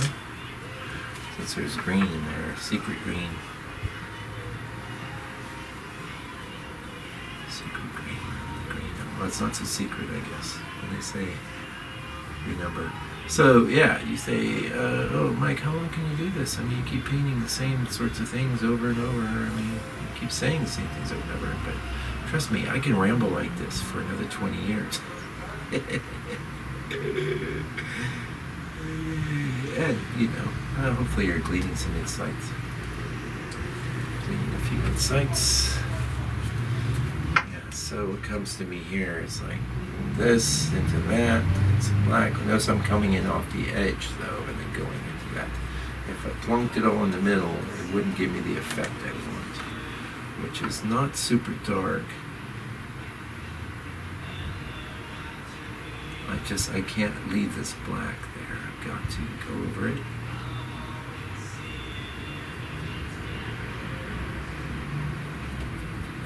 And the edge of your painting is not the place to get into a bunch of details. Write that down if you don't know that already. Edges of your paintings are places to just have more evenness, you know, not a bunch of detail, not a bunch of color or contrast changes. You don't want on the edge.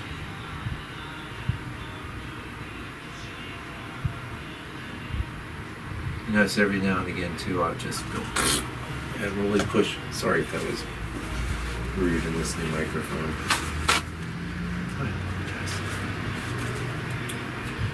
Okay, now, so before I get into here, I want to deal with the back and come forward. Pardon me, not that lightest streak, but this bit here. And what occurs to me is I kind of want to do this red ochre going into this, so it's going to look a lot like the color that's there, maybe a touch lighter.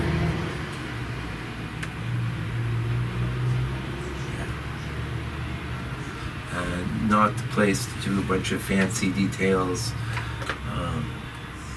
If I have any details, they should be up in here. Well, the screen is getting ready to turn off because the computer is not.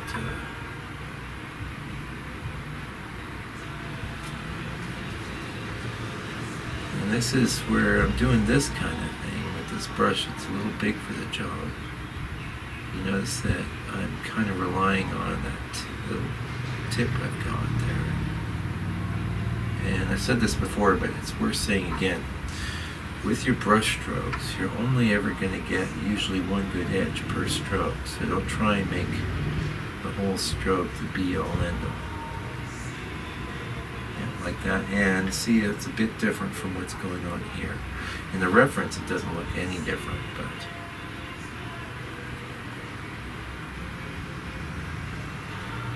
like that.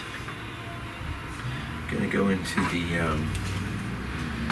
umber, into this as we come in here.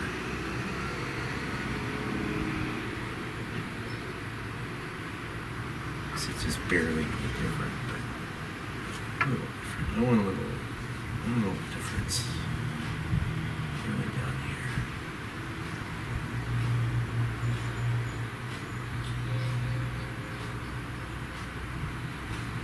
And because we did this yesterday, it's pretty dry. Look, all gone. Except I'm not using a clean swab. I was using clean swab. I can get rid of almost all of it. I don't know what I did here. I don't like it. Nice.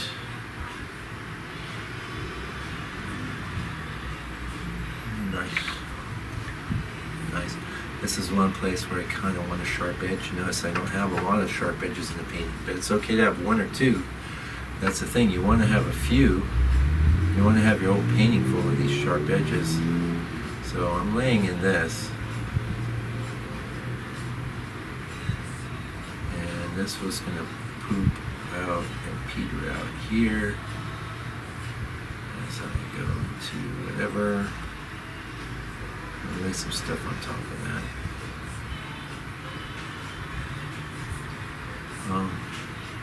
Hey, by the way, if you like this painting, hey, you can buy it. I'll sell it to you. And then I'll do another one. I'll take that money. I'll buy some more. I'll buy some more paint. And I'll make another painting because what I love is making paintings. And I love teaching too. I mean, that's one of the reasons I put all this out there. And I love people. I do, you know. Especially people that care about art, which is, let's face it, not most people. That's okay though. They care about it. Out here it's rugby. In the U.S. maybe it's football.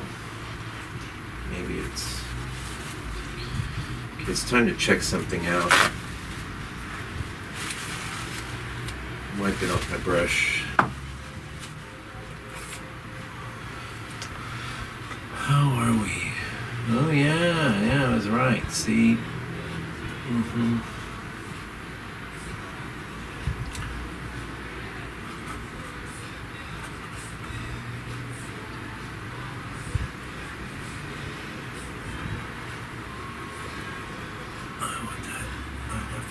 I'm not going to leave it razor straight, razor sharp, but you can see that was a problem. And the reference, of course, there's a bit of curvature. Yeah, be careful with that stuff. And I won't be breaking that up.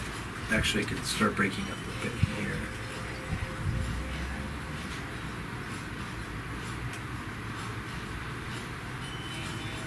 Never too soon to break up an edge you don't want.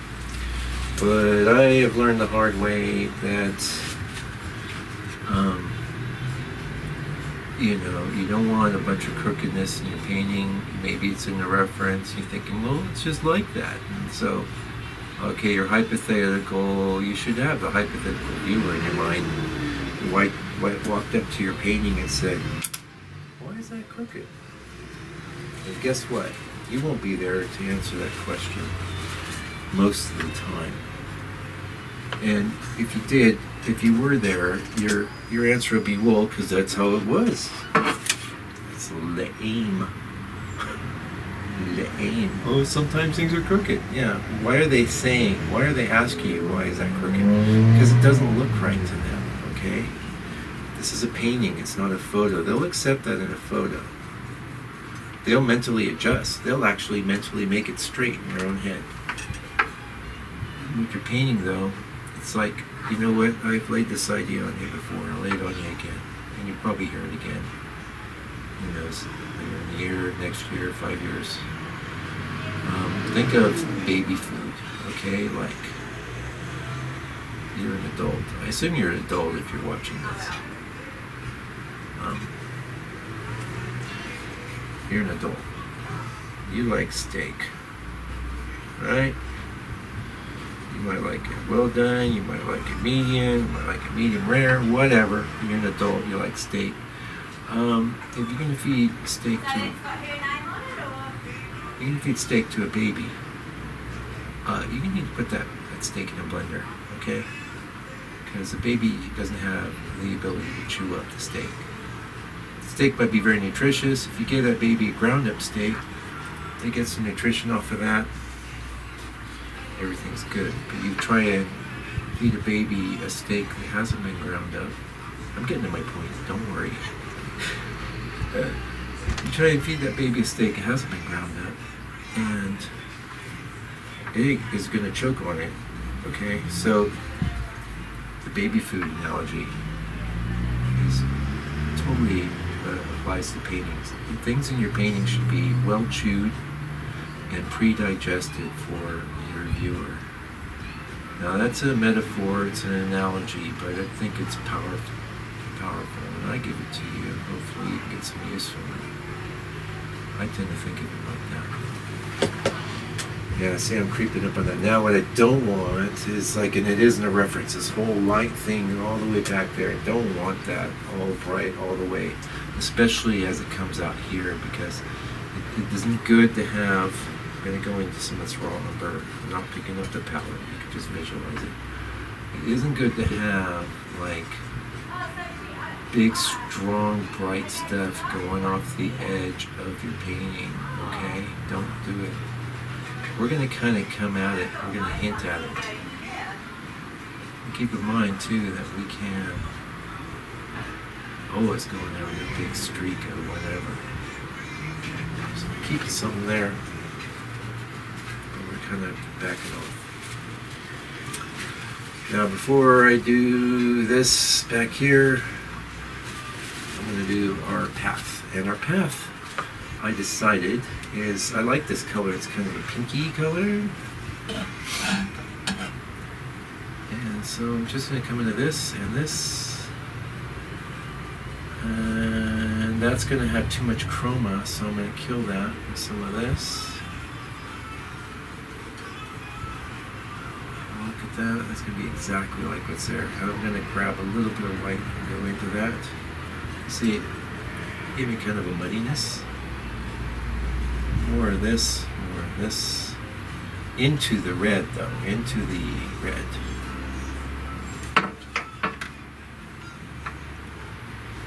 Yeah, like that. That's exactly the color that's there. It's funny growing right there. But what's there isn't, I can't just leave it like that. I mean I could, but I ain't gonna. And a little yellow ochre. Into this reddish bit, maybe a little more of that red, maybe a little of that, maybe a little touch of white. You'll see what I'm up to.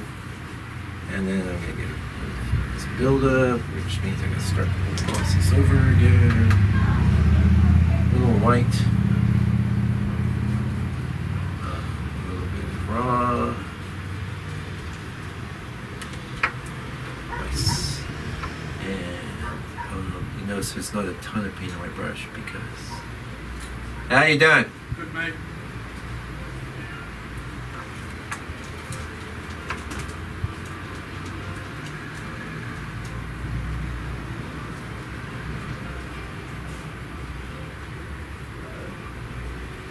Alright, that's a good point to take a break.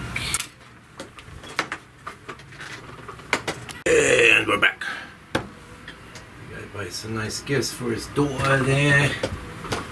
We're getting close, so we're gonna finish this. Yeah, that's the brush we're using. Got our little semi-red mixture. There, still good. Now you might say, "Oh, Mike, I don't like oil paint. It's hard." Yeah, well, if this was acrylic, ain't no way you're gonna walk back. Like start grabbing the same pile.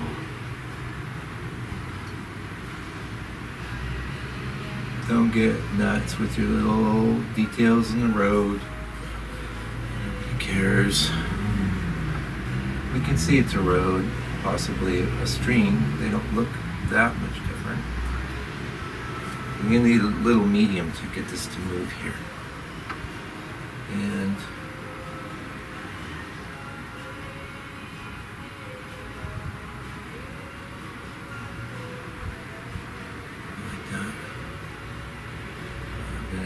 bring some reverse grass in. I don't want that clean, but I haven't actually finished the last bit of the grass here either, so.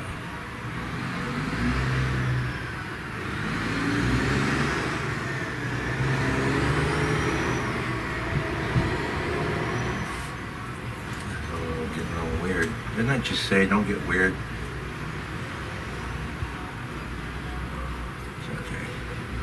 Don't leave it weird. How about that?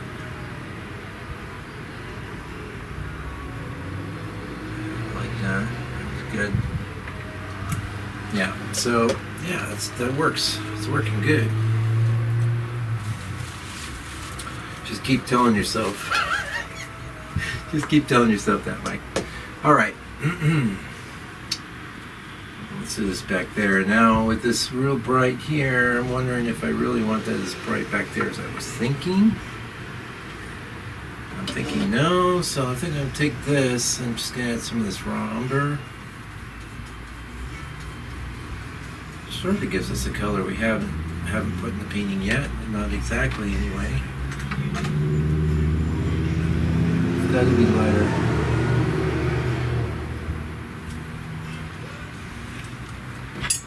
My paint's getting real thin, so I'll scrape it up to a little pile and bring in a little more of this.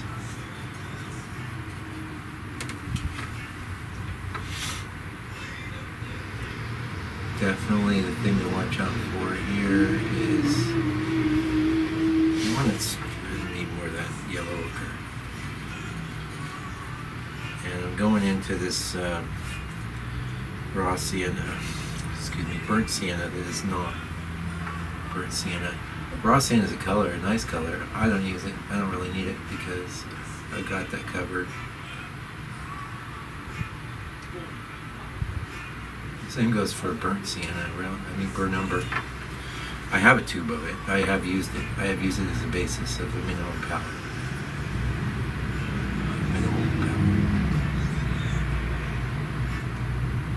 Okay, so this is not a spot for a lot of weird tweakiness, but it needs to have actual paint in it. You can't just rely on that board color. Notice how it's different in feel from the path. That's good.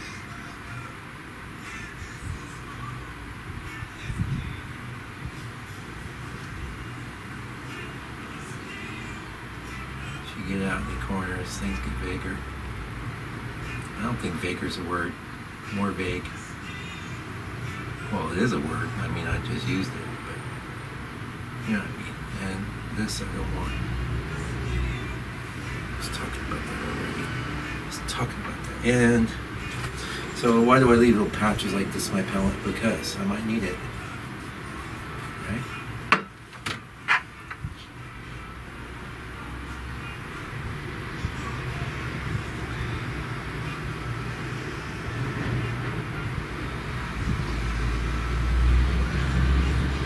So got to break this up.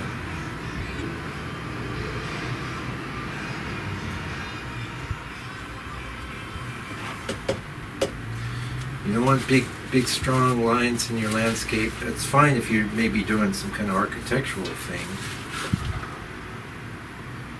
Most of this has got to be broke up. It's okay though. I put it in fairly firm because I know I can just cut through it like I'm doing now. I want this all kind of made back there. I want real ridges. I want the feel of some lines.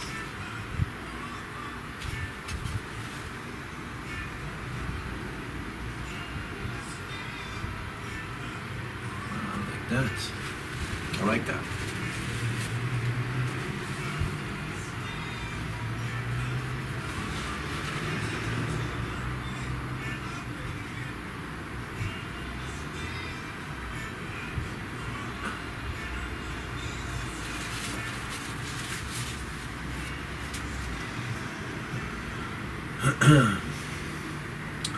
I wouldn't mind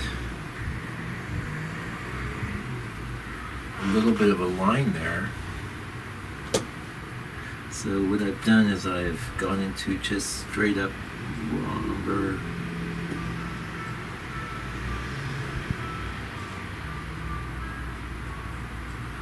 See?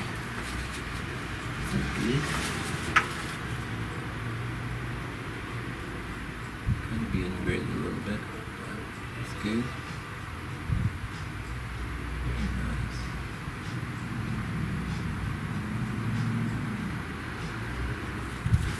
Yeah, and we didn't paint in the tree there.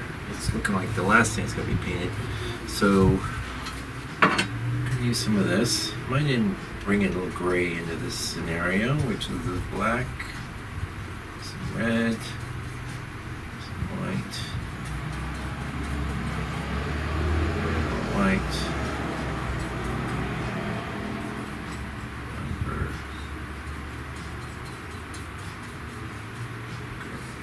thinking gray, but I'm not getting it. It's okay. Sometimes you gotta go back and forth. Don't worry about it. Keep working at it until you get the color you want. Don't settle. You know, because you're finding it a little difficult.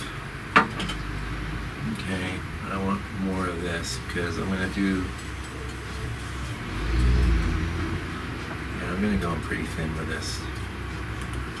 You'll see why.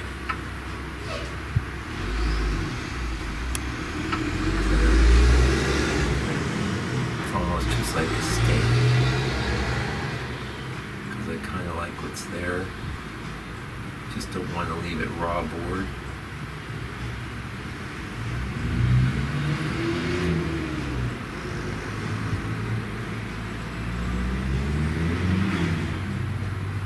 Can do like that.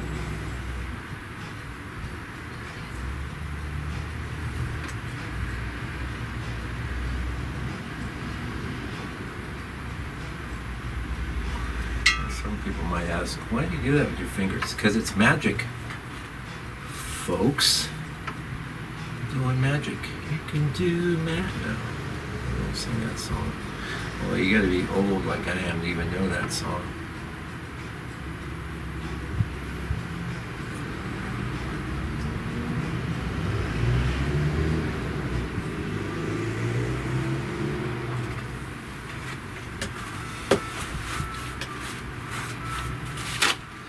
Okay, so we're close here, but we're gonna have to define some things. And remember, we don't have black. We're gonna have this, and I'm not going my black brush. I could, but I ain't. I'm going to go with something like that, which is nowhere near black. So notice how I'm supporting myself at the edge of the board there.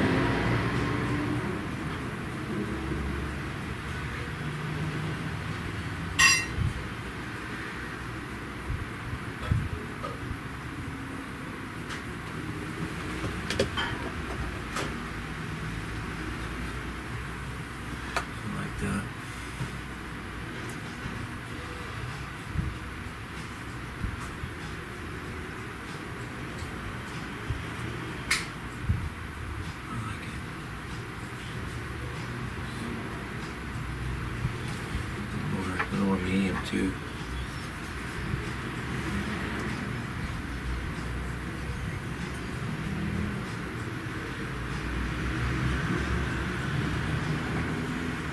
Well, just looking a little patchy to me, so I basically like it.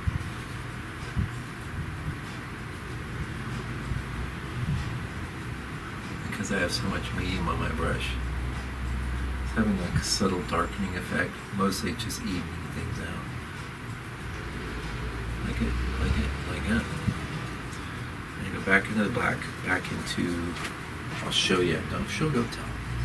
Back into this little bit of oval. So you're going to see, I'm going to pull up the reference in a minute so you can see kind of where we're at, but the reference is opposite. This light, the tree where it went over the other tree was lighter, but I thought to try and pull it off would give me a good effect, so.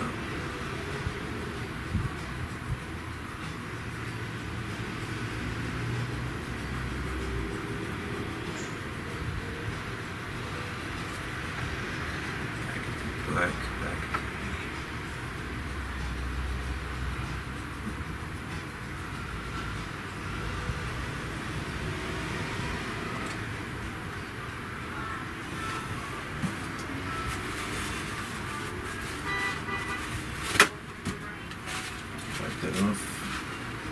This is catching my eye. Interruptions are good, by the way. Don't be like one of these. Oh, I cannot be interrupted. How can I do my work with all these interruptions? I'm an artist. I need quiet and time to do my work. Yeah, whatever. Don't be a prima donna. You get interrupted, do your work. You got kids? Don't tell me you can't paint because you got kids. I don't want to hear it. I don't agree with that. If that upsets you and you're not going to watch my channel more, I'm sorry. But someone's going to tell you. That's your excuse. start your painting. In fact, this is a good argument for doing oils. Start your painting. Kids interrupt you. They need something. Go take care of them, and then get back to work. Don't use that as an excuse, because it's all it is. And you could say, "Well, Mike, you don't have kids." What the heck is that? Somebody's hair. It ain't mine. I don't have that much hair. Say, Mike, you don't have kids. You know now. It doesn't matter. It's just an excuse. And you know what? At the end of the day, you might feel people are accepting your excuse or buying it. Whatever excuse, not even the kids thing. It could be anything. Oh, I've got work. I've got this. I've got that. I don't have time. Yeah, well, how much time are you wasting, right? A lot. Instead of wasting time, do something with your time. Make something. You'll actually feel much better. You'll start having like better self-esteem and stuff, because you know you're not just a time waster who's watching another Netflix show or whatever. That's a bit, I'm not sure, but check it out. I got it under control, man. I know what I'm doing here. See? It's all integrated now.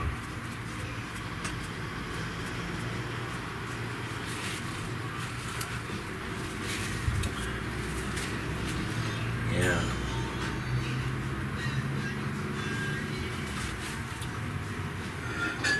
Back into that ROM.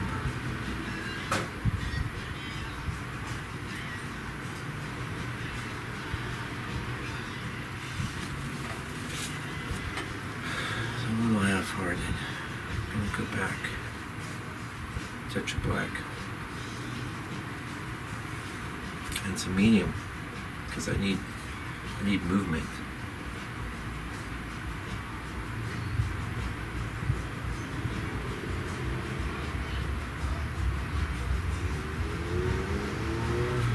I'm pretty happy with that.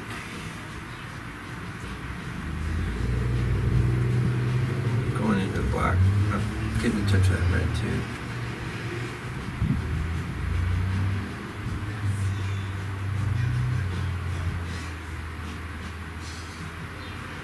I was tempted to draw a whole line around the other bit there, but I'm not gonna.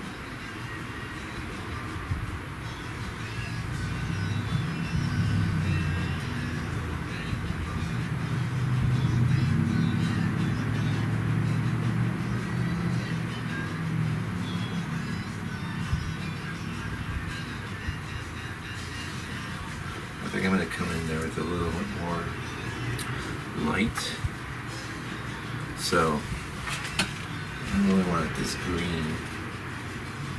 We'll counteract that with this. Some white. Like that. Too much paint on my brush though, so whip off the paint. Go into the medium. Okay. So I got some nice movement because we just need to make a little move here.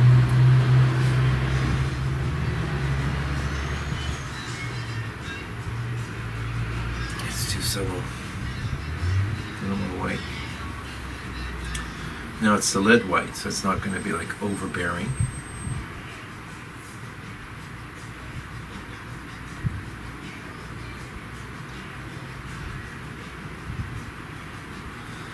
Pretty subtle.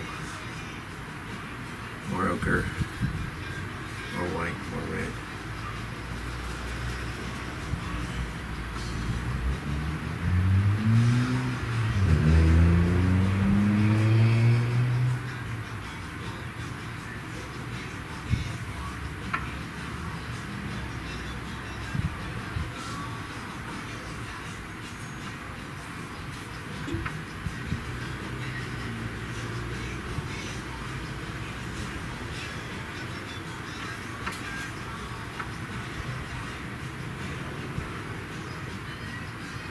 One thing I like about landscapes is like you have a lot of latitude to change things.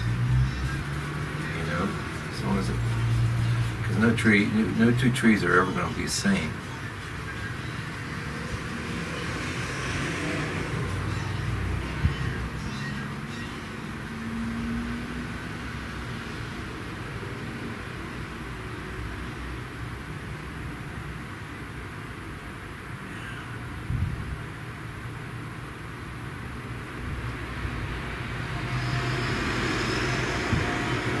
red white is very subtle, so it's just going to give you what you want without being.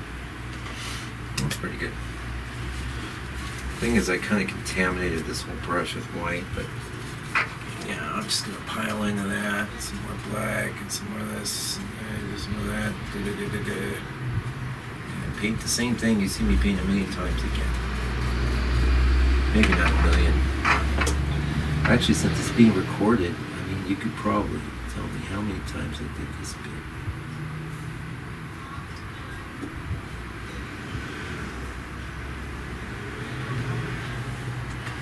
Now, in my reference, which I'll show you shortly, I'll definitely show you before we're done. There's a bunch of branches and things here, all distracting. You don't want them.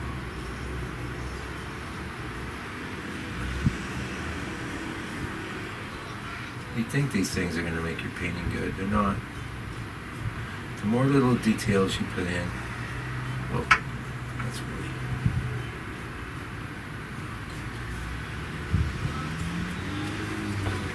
After a certain point, the more details you put in, you're just messing up. You're messing up. The thing is, though, we all have a huge propensity for self-deception. Now, one thing here I've been debating, like, if you look at the reference, you want to see the reference? I don't know. Watch out, dog. Dog's right behind me. Oh, jeez. I thought it was zoomed in this whole time. You've been looking at the reference this whole time. Well, let's do the opposite now. All right, so... Sorry about that. I lose track. Let's just start working.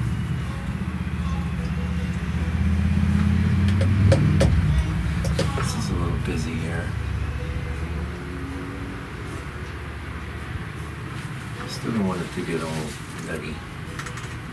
I'm gonna grab some of this green I got over this side.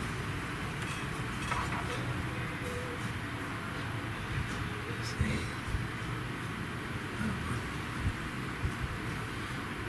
A little bit of get all over on this side.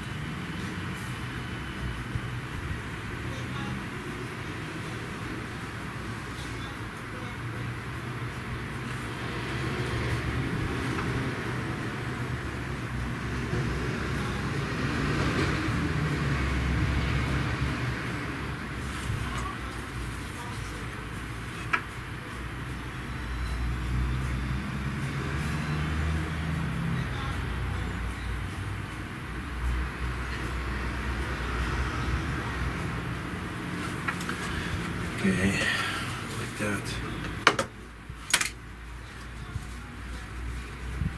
Oh yeah, so what I was talking about was like, this is really much harsher than the edge we have there. We have like all this grass and stuff, but I'm not sure that's gonna work. Also, I don't like this ridge here. It just doesn't feel right. I want something there. But I need to bust it up. Because we know this is grasses.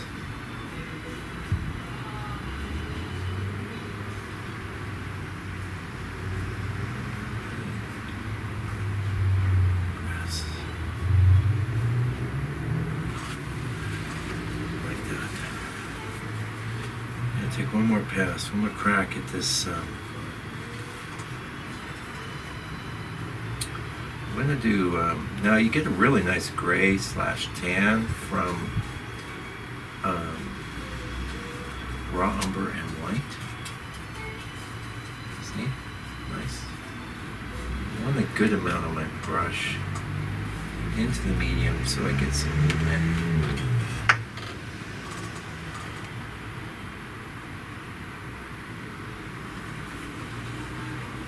It's a little cold feeling. I'm going to add a little red to that.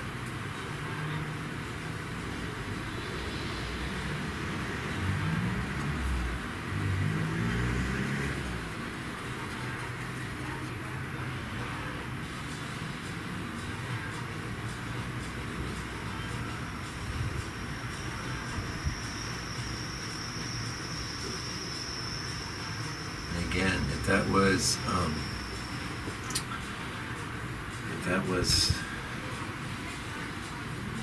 titanium white, forget it. You'd never get this nice effect.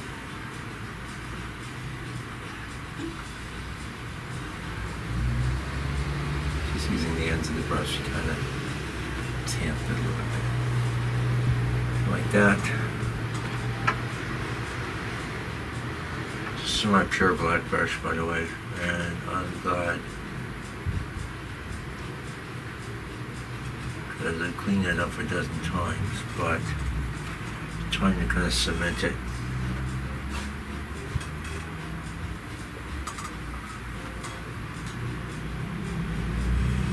Same deal here.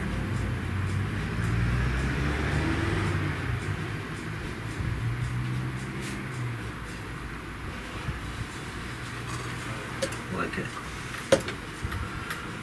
Like it.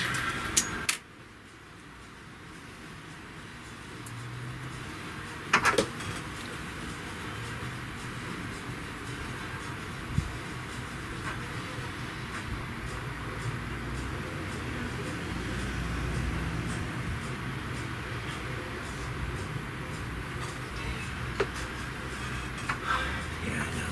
More time on that, eh?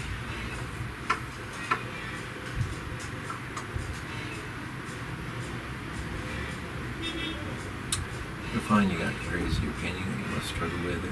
So what I'm doing now is just going to even things out and then make them work.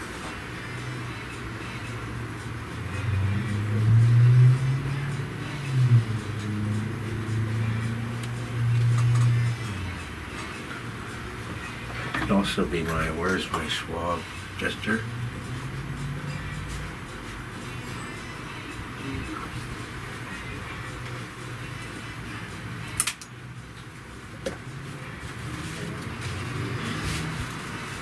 How you doing? You shush. I don't need you barking at people. What do you think you're doing?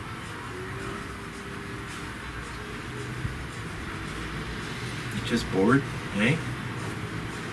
Oh, it's 3:15.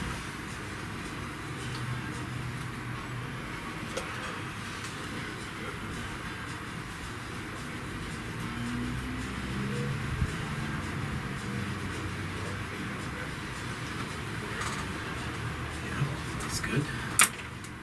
And I think I'm going to reinforce that with branch here.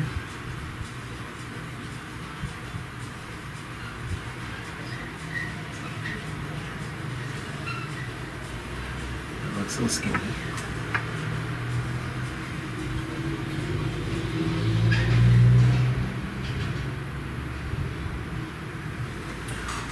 Let's do the job. And remember we talked about sky holes, a few more, well, one more. Into the medium. In this mix, they wouldn't need to be all that light. A little white. Remember, it's because it's this lead white, it's really not having a huge impact. But it is having it.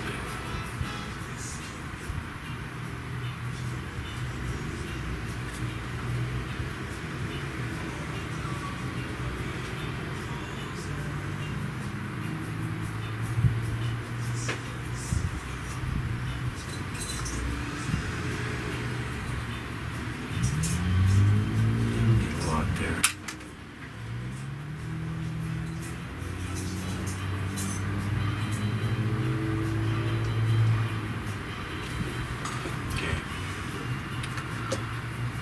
Piece with this to the point, to the degree where, and I'm actually deviating from the reference quite a lot.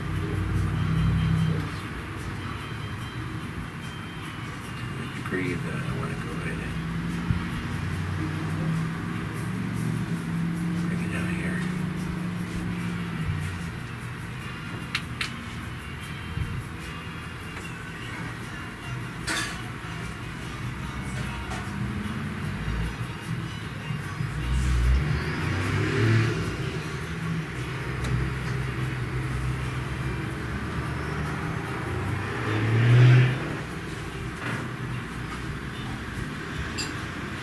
remember I talked about this area too. Instead of adding a splash of something in between, I think I'm just bringing some other stuff around. Keep that grassy, corny.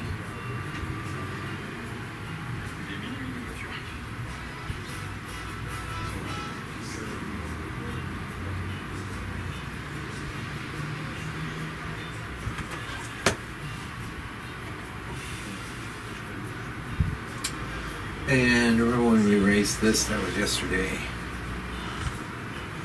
Really looking at this, what's going on here? I've got wet ink, but T-squared don't lie. That will qualify. See how that should really be on the same plane. It's almost there.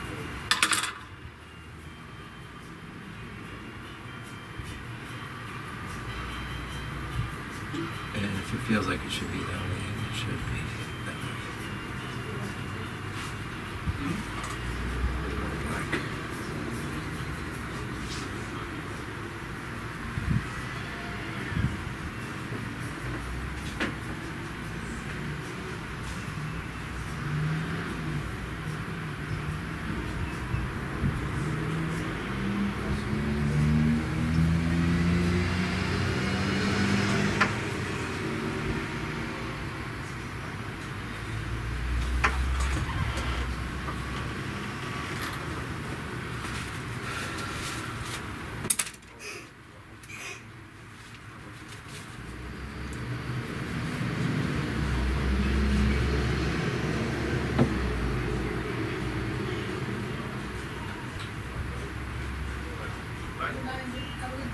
Yeah, have a good one. Thank you.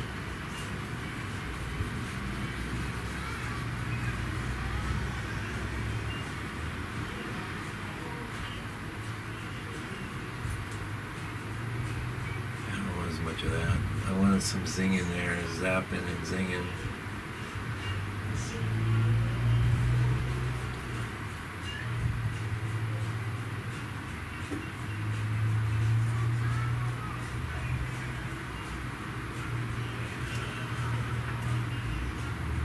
Do I struggle? Sometimes I do. I mean, it's almost struggle. You just gotta know. Make your peace with the fact that things aren't going to be perfect. And enjoy them for what they are. Because, you know, when you're done working on this couple of bits in there, like that. Just a touch more red. To this.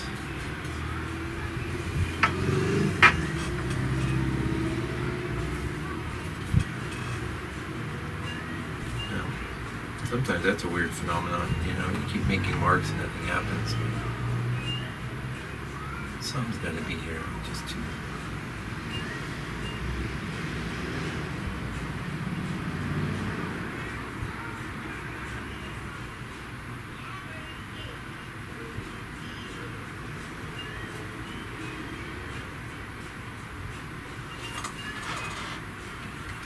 Don't worry so much. You're worrying. Okay.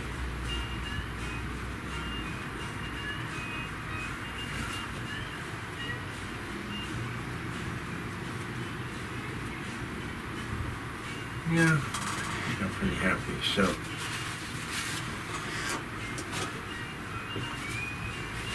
there's some of these paper towels here. Stop talking with a brush in my mouth. Pretty hippie. Pretty hippie.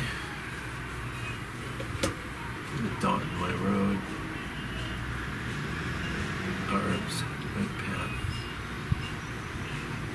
Which is good. I mean, I want it broke up. I don't want that big straight edge there. It's grass. There's enough of this here to see what's happening. I do see a kind of a drop off right here. I think that might be a good spot. I'm just gonna go with some yellow ochre. Yellow ochre.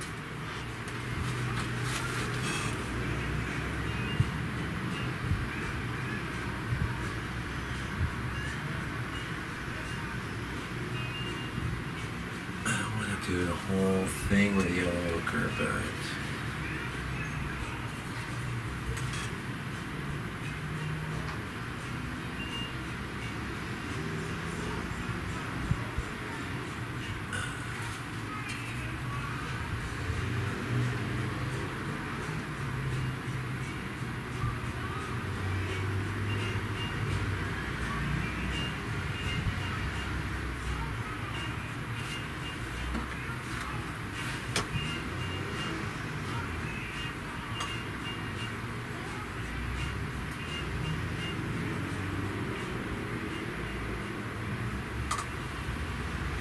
a little vague. It's okay. Not everything's got redefined. Now, before we walk away, I'm looking at this, I'm liking it.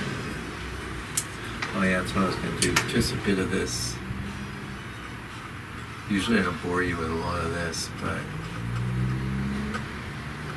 these little points where there's a strong edge. I know, like I said before, I've noticed that on the video it looks like I might be doing next to nothing.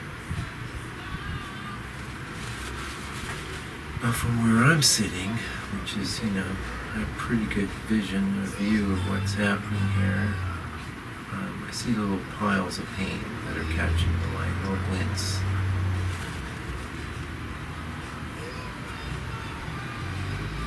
And one of the reasons I kind of want to do this is that I'm thinking, should I go up one level more in my highlights? I think I'll try a little bit. So over here we had some of that, which is, you know, we got our, actually we can come into this. That's our green umber. I actually want a fair amount of chroma here because I held off on chroma everywhere. So what I'm kind of doing is leaning into the phthalo green that's in that green umber.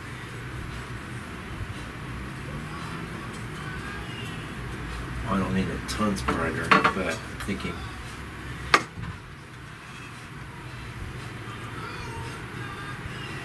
bit here and there.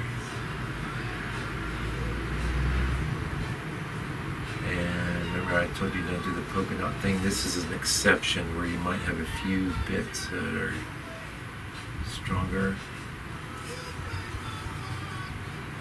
Let me go back and make it a little light, more light. Not white.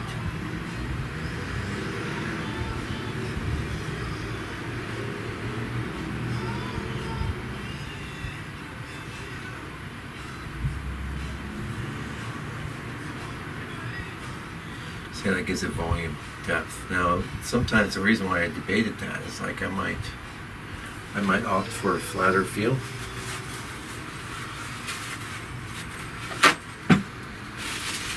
Definitely don't like it that well down there.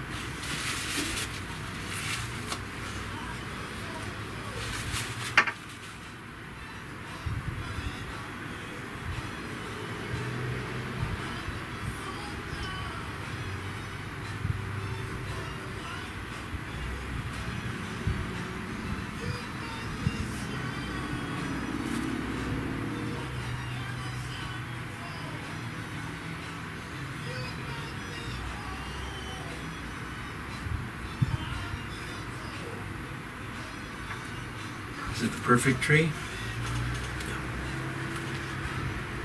I don't paint perfect trees. I paint Michael trees. Or should I say M. Francis McCarthy trees. That's the name I sign on my paintings. In the future they might go, what did the M stand for? I think it stood for Mitchell. They'd be wrong. It wasn't Mitchell, it was Michael. And some people ask me every now and again, people that might care, why M. Francis? Well, because where I come from, the name Michael McCarthy is very common, almost more common than John Smith, I'd say.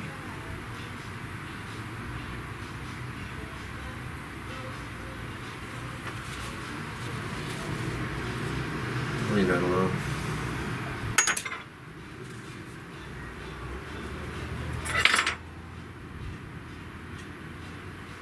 So when you use your finger, of course, the paper towel is going to be a lot more gross of an impact. By gross, I mean big, not disgusting.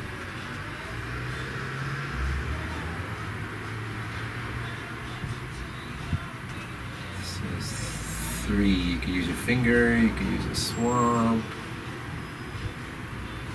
Here, though, I don't mind a bit of that etched quality. I'm pretty happy.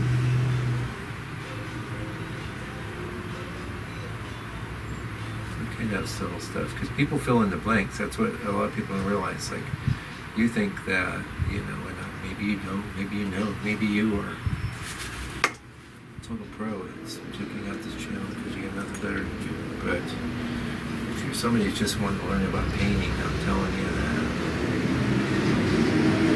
I think all these efforts you're making, you're getting all this detail in there and everything awesome.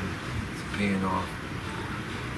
And you could do a really good job. Like, that's why I call it the robot in a lot of my videos, because the robot's like, oh, hey, see it on the photo, and I will copy it onto the painting, and now I have done an excellent job. I am an excellent robot. Yeah, we don't want to look at your robot painting. Here. That's the same color, isn't it? I don't really want a lot going on back here. I just need some subtle. It's like, I'm adding white just to make sure that it's on white and ochre.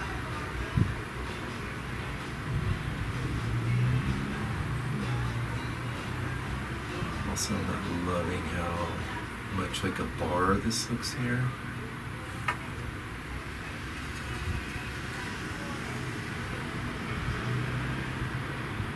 This is a lot of stuff I might do in a second pass, but I don't even know if I'll do a second pass on this because I'm pretty happy with it. Gonna call it a day. I won't bore you with all my palette cleanup. It's 3 here, so I don't actually know. But this new microphone setup, I don't think it lasts indefinitely. Let's see. I got 2 bars in my little battery thing in my pocket, so I have enough juice to do another video. I got a couple I want to finish. I did a recording of one I did finish. I meant to put that up yesterday, but like I said, it's okay to have a bit of an edge quality on some of this because it's laying right on the top.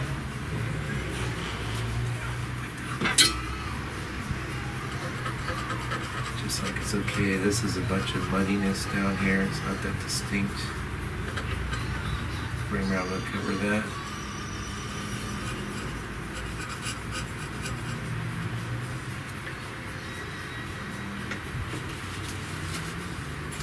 Okay, so when you see you're doing stuff to your painting and nothing's changing, nothing happening, it's the universe telling you stuff.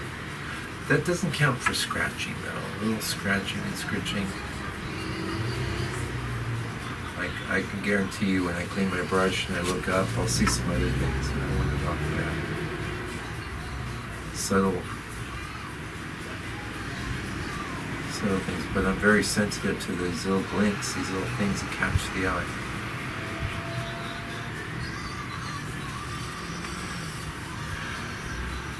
That needs to be there. I was going to take that tree all out from that. That's all fine. It's not perfect, but it's good enough. Good enough. Actually, I'm real happy. What I don't like is these 2 twin holes here. So, just back off.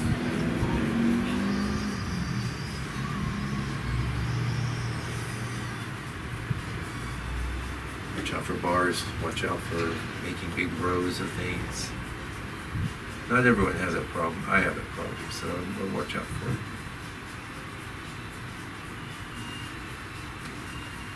Okay. Oh, that looks nice in the camera. Okay, yeah, I noticed like this looks weird, but it's because I have this blind here.